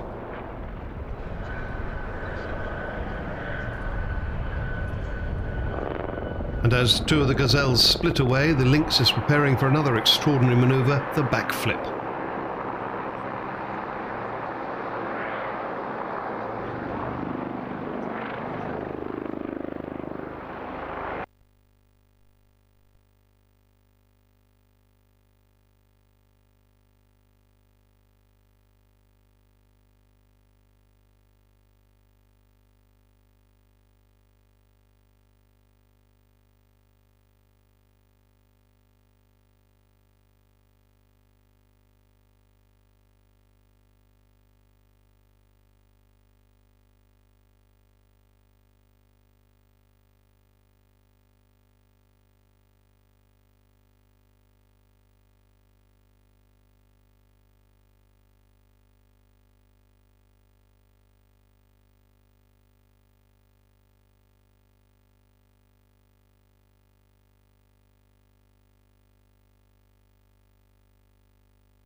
We're doing a ribbon cut, limbo, which is to fly under a row of ribbons set up across the runway. They're probably about 10 to 12 feet off the runway. So fly under those first of all, and then turn the aircraft upside down and drive through all 12 ribbons, cutting them with the propeller and undercarriage as they go past. The Guinness Book of Records are here, and they're watching that record attempt, and they're going to record it as successful or unsuccessful. Setting up for the run. Very low on the deck there, very low. Look at that, just a matter of a few feet between the wingtips and each of the pole holders. And he's through. That is a world record, ladies and gentlemen. Fantastic. And let's see all the pole holders still standing. Well, despite commentator Peter McNamara's understandable enthusiasm, it turned out actually not to be a world record because he'd cut the last of those ribbons.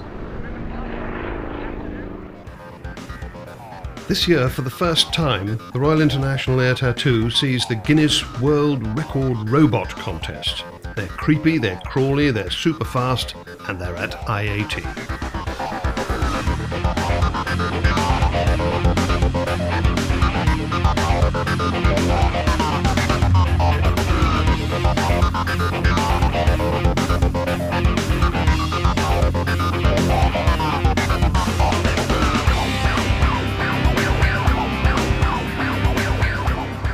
Now the Royal Air Force Jaguar, the GR3 version, in its elegant 41 squadron markings, and Flight Lieutenant Derek Sington is the pilot.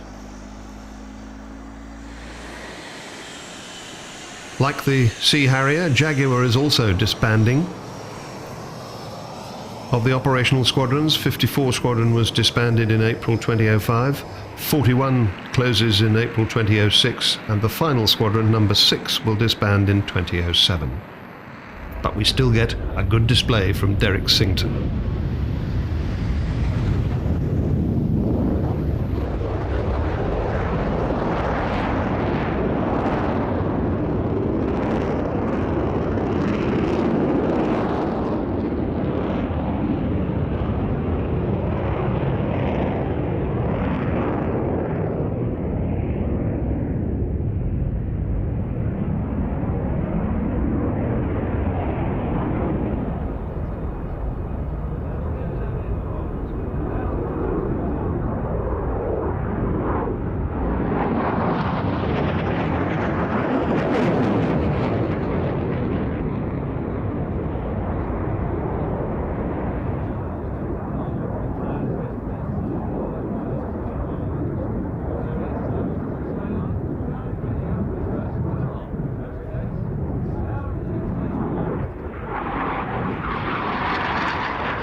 Now here's an unusual and very elegant formation that you won't see at many air shows. This is the Cobham formation.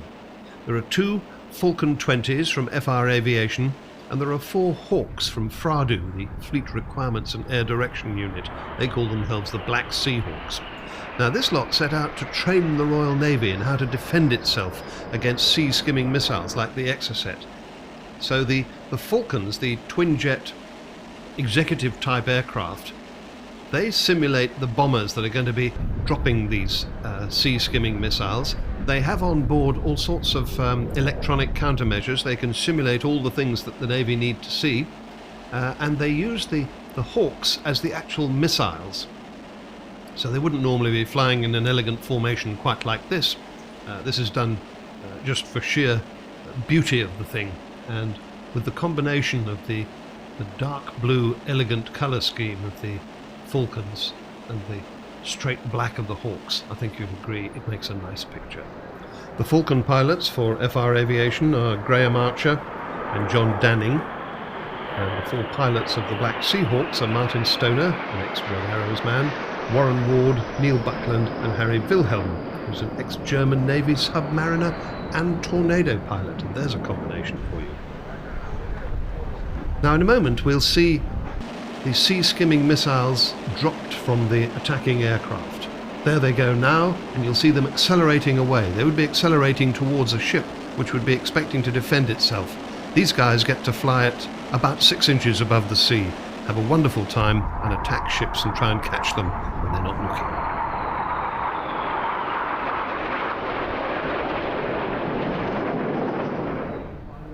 A brief look now at the French Army and its TBM 700, a military transport aircraft, French Army.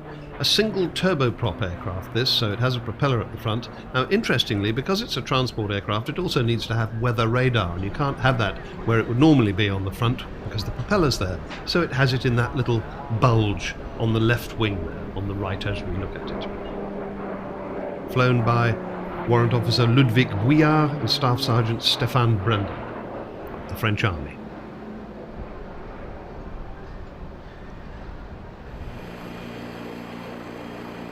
And now another attack helicopter. In fact, the first attack helicopter to be designed and produced wholly in Europe.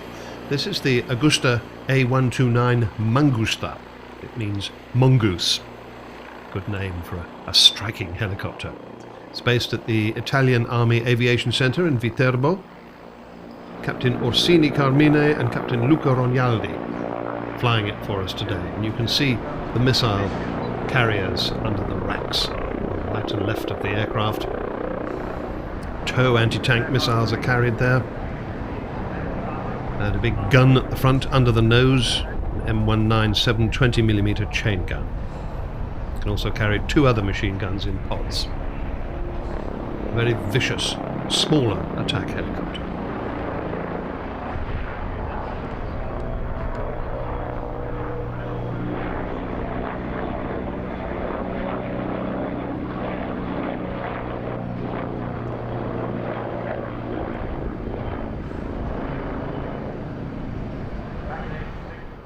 Well, of course, no Royal International Air Tattoo would be complete without the Red Arrows. But actually, the guys are not just here for the flying.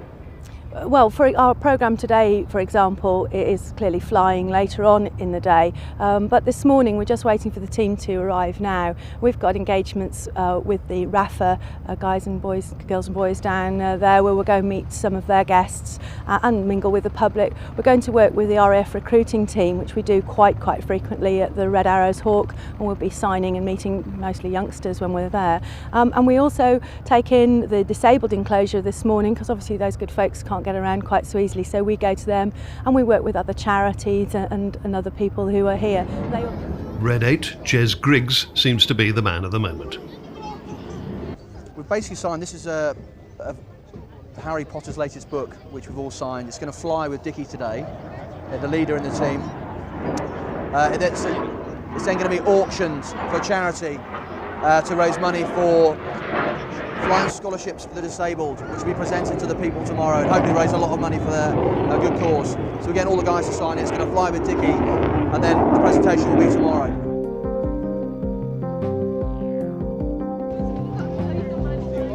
There you go, buddy. Hello there, how are you doing? Where are you from then? John Stocker, where's that? There's a chair! Hello mate, look at that! I ain't supposed to sign the chair, aren't I? Did you want me to sign the chair, didn't you? Nice. Don't let Dan sit on it, might break. I'll be there, isn't she? Here comes Sally Ann, left to right.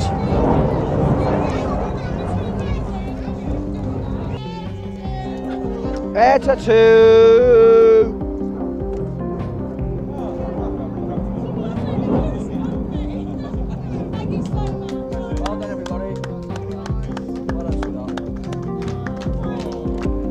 I'd do that every day of the week compared to other stuff. But once they've finished having fun with the kids, it's time to get down to work in the impromptu but highly polished briefing room. So essentially the essay for what's going on before us will come from me on 12355. No terms, the only one I want to give you, which is the only avoid. If you go due west of Gloucester, there's a place called Willington Court. You put a dot on the U. That's a 1.5 nautical mile 2,000 foot avoid of horse activity.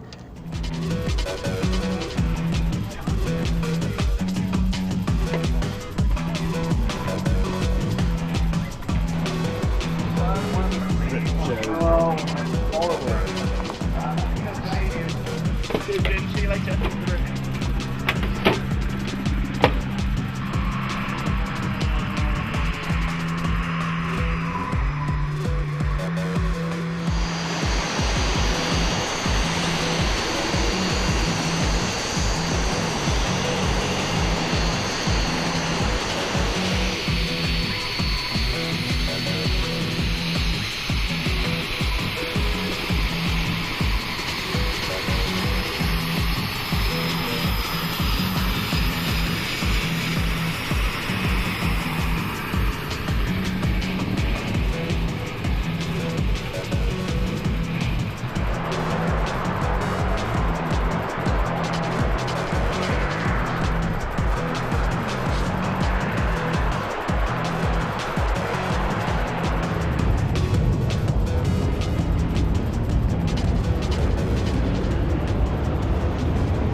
So the Red Arrows get airborne, all 9 of them, and next we're going to see something that you could only see at a Royal IAT. It's one of those unique formations that you won't see anywhere else.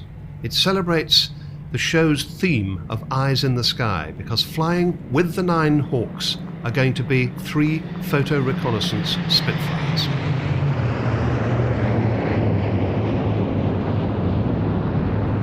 It's not difficult at all to formate with the Red Arrows if you've got a good leader, and today we had a very, very good leader with Al Pinner. He's a very experienced pilot on Harriers and Spitfires and Hurricanes, and basically he performed what we call a tanker join on the Red Arrows today, where we formated as 3 Spitfires, met the Red Arrows way out in the countryside at a little village called Whitney, joined on them slowly by flying up to one side, establishing no overtake, and then slowly sliding in behind them until we were slotted in as one formation. It's interesting doing formation across mixed types, especially using propellered engines up against jets. It's perhaps easier to do formation in a propellered airplane because we've got quick, rapid response, whereas in the Arrows and other jet aircraft, the jet engine accelerates perhaps a little bit more sluggishly than a propeller engine and is more difficult to formate. So in a way, our job is a little bit easier than theirs perhaps. Well, Bill Perrins is flying the Spitfire on the left here. That's a PR-11 with a Merlin engine, the smaller of the 2 engines. The one in front, Squadron Leader Al Pinner from the Battle of Britain Memorial Flight, is flying a Mark 19. That's a Griffon engine Spitfire. And the other one belongs to Rolls-Royce. It's also a Mark 19 and is a Griffon engine Spitfire. And that's flown by Rolls-Royce Chief Test Pilot Phil O'Dell.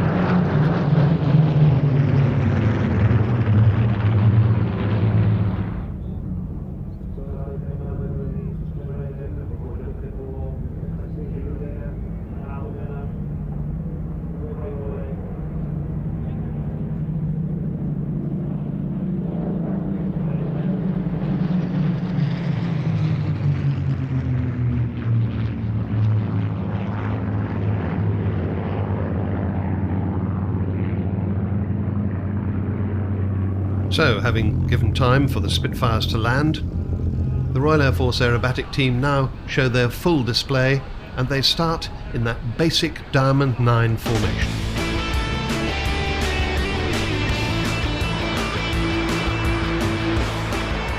They quickly move into Swan formation.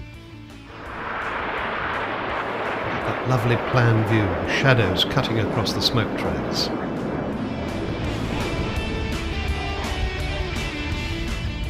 Changing formation all the time, now into Apollo, named after the spacecraft.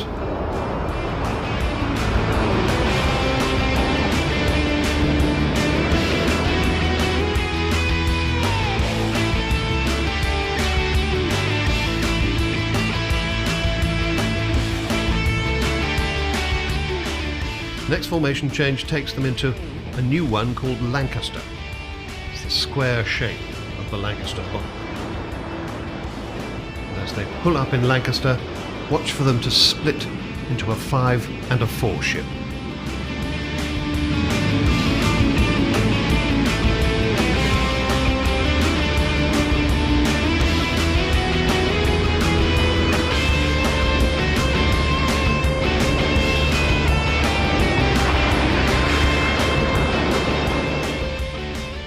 But the changes are not finished. They change now to Eagle, the Eagle Bend.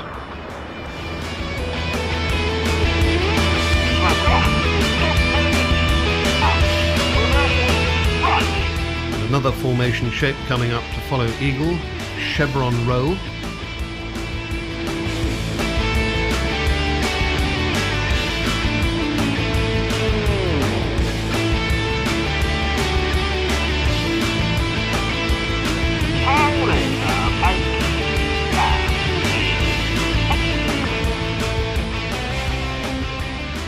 Now they're into one of their old formation shapes, the Big Vixen, and as they pull up in this, they'll do the Champagne Split.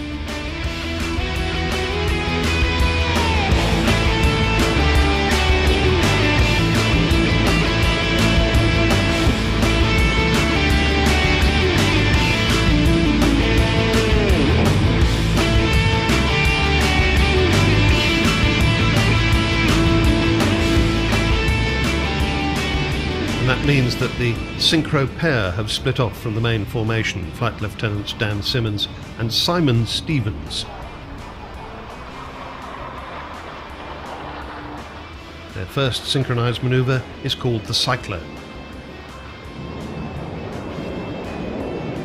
Crossed over in front of us and now on the far side of the airfield.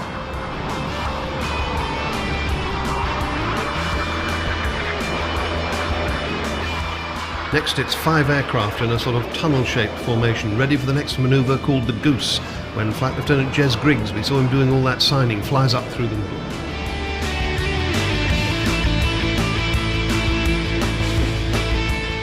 Next, it's 4 aircraft. As a group, they're known as Jippo, and this is the Jippo Pass.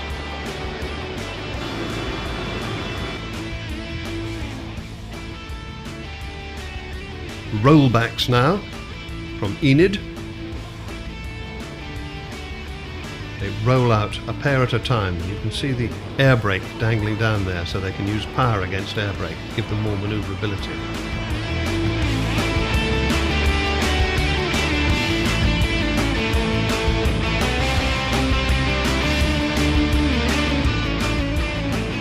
And now the Jippo formation again in an extraordinary manoeuvre that they call the Jippo brake. Just seems to go on and on. And suddenly they all cross over and split.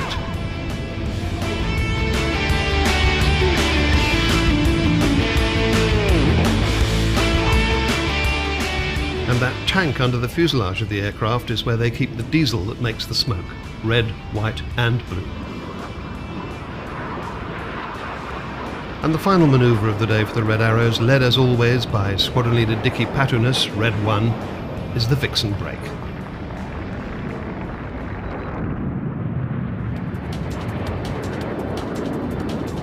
Over the years, Royal International Air Tattoos have become famous for the absolutely enormous static displays of aircraft that they have. Bigger than you'll see anywhere else in the world, I wouldn't be at all surprised. Amongst them this year, a meeting of squadrons that have tigers in their crests. And of course, they have to paint their aeroplanes appropriately.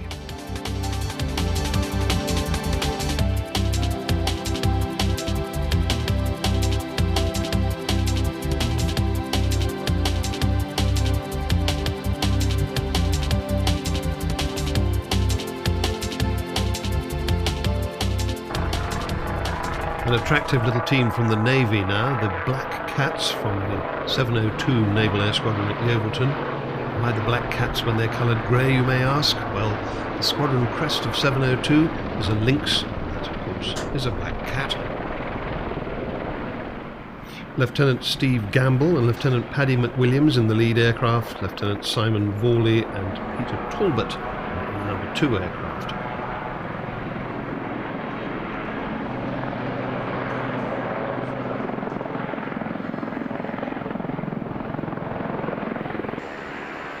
And more naval stuff here, and this is a formation that I've never seen before, but it's rather fun. It's 4 Jetstreams, the Jetstream T Mark II, a twin turboprop transport aircraft that's been modified as a maritime helicopter training aircraft. But you don't normally see them flying like this.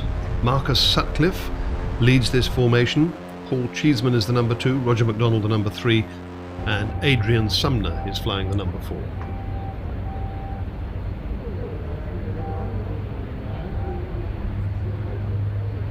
Jet streams have been in fairly frequent use as small airliners.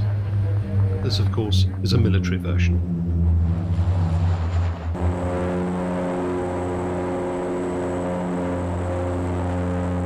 They're normally crewed by 3, a staff pilot, a qualified observer instructor, and the student observer.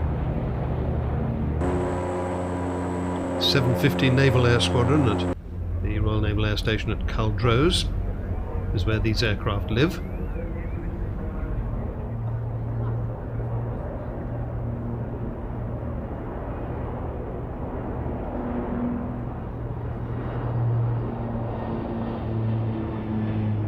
Marcus Sutcliffe in the lead there, and the one at the back, Adrian Sumner.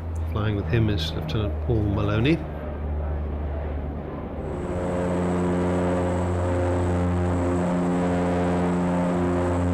Nice view from the number 3 aircraft position of Roger MacDonald.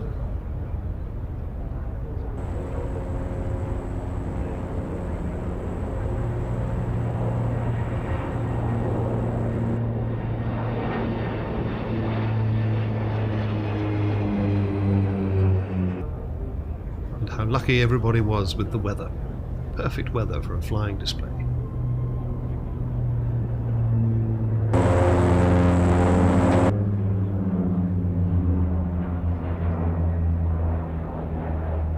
On the 30th of January 2005, the Iraqi people gained their freedom, just as the crew and all on board a Royal Air Force Hercules, call sign Hilton 22, lost their lives in a marshy field 40 miles northwest of Baghdad.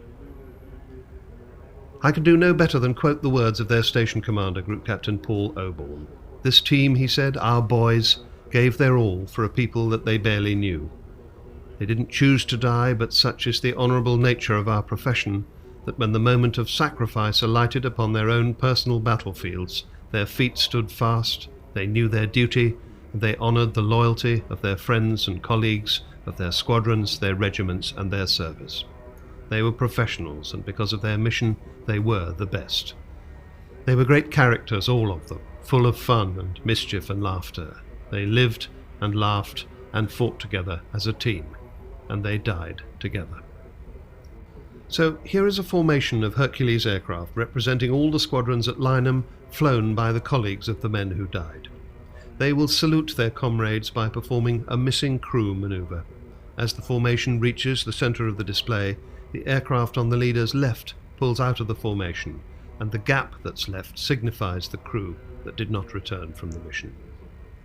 Those men who died for us in the service of our Queen and country were Flight Lieutenant David Stead, Flight Lieutenant Andrew Smith, Flight Lieutenant Paul Pardoel, Flight Sergeant Mark Gibson, Master Air Engineer Gary Nicholson, Chief Technician Richard Brown, Sergeant Bob O'Connor, Corporal Dave Williams, Lance Corporal Stephen Jones, Squadron Leader Patrick Marshall. We too salute them, and we treasure their memory.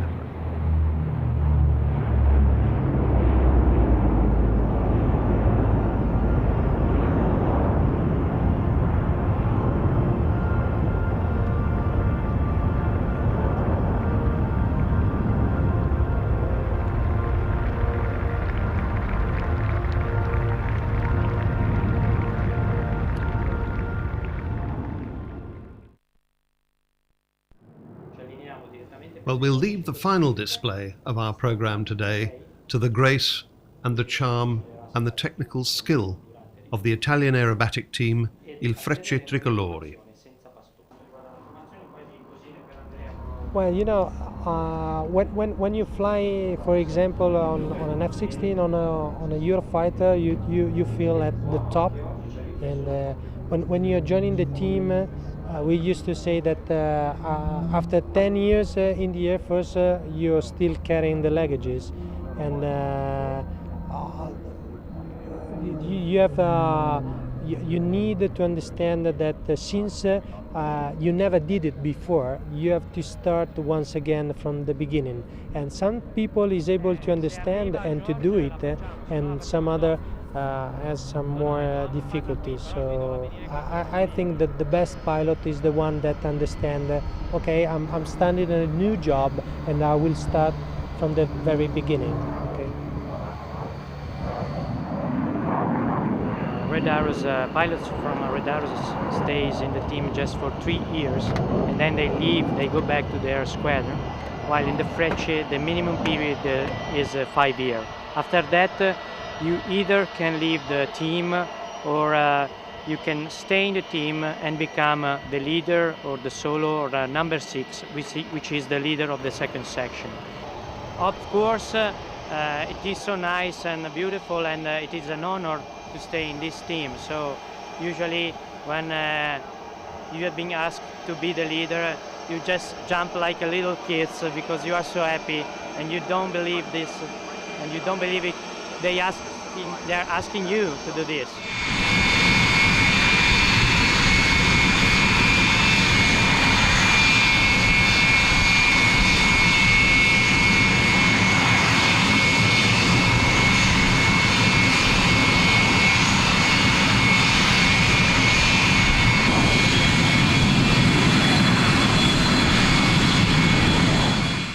The aircraft is called Aermacchi MB339.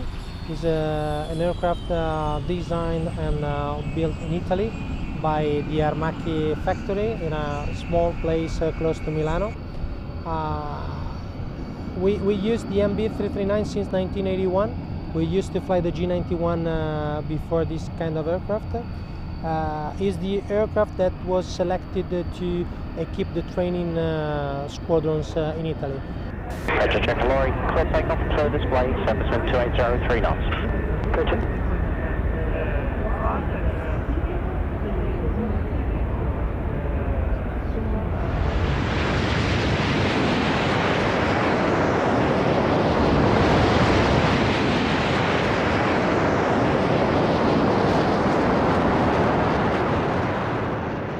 I think that our display is it's a very technical display. There's nothing made only for the crowd. I mean, from takeoff to land, you can ask a fighter pilot or a young lady, what do you think? And they will 99% of the time love it. Okay. What we like is to do something spectacular, but not only for fans, also for people that knows what's going on in the air. Well, the man at the front there, the leader, Captain Massimo Tamaro, and behind him the 9 other aircraft in triangle formation as they go over a loop. No other jet team has 10 aircraft in formation. The red, white and green of the Italian national colours. Looking as if they're welded together, they're so close.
Now the Italians call this a swan formation. It's somewhat different to what the other nations call a swan. Nonetheless, on the way down, they start a split. And watch for the solo, Maggiore Andrea Rossi pulling up through the middle of this split.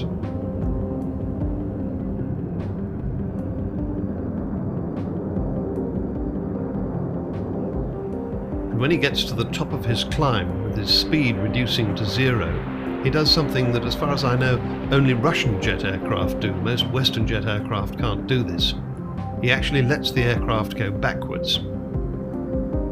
It's called a tail slide.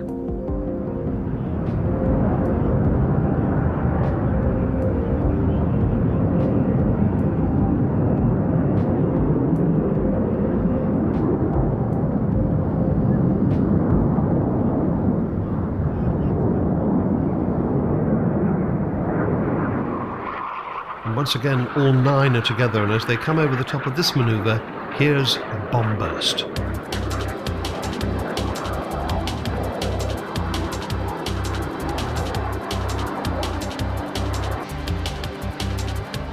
And once they've spread themselves out in all different directions, all 9 of them come back for the bomb crossing.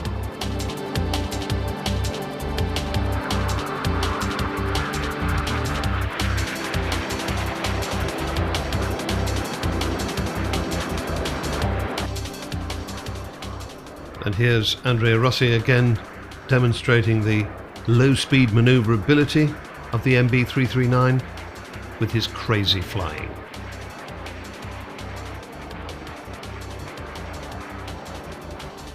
But he has to get himself turned round fairly quickly, because coming in from the other side are the other 9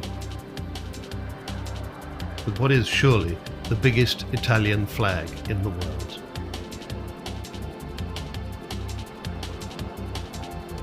So the magnificent Frecce Tricolori, the 3-coloured arrows from Italy, bring the Royal International Air Tattoo 2005 to a close. From me, Sean Maffitt, goodbye.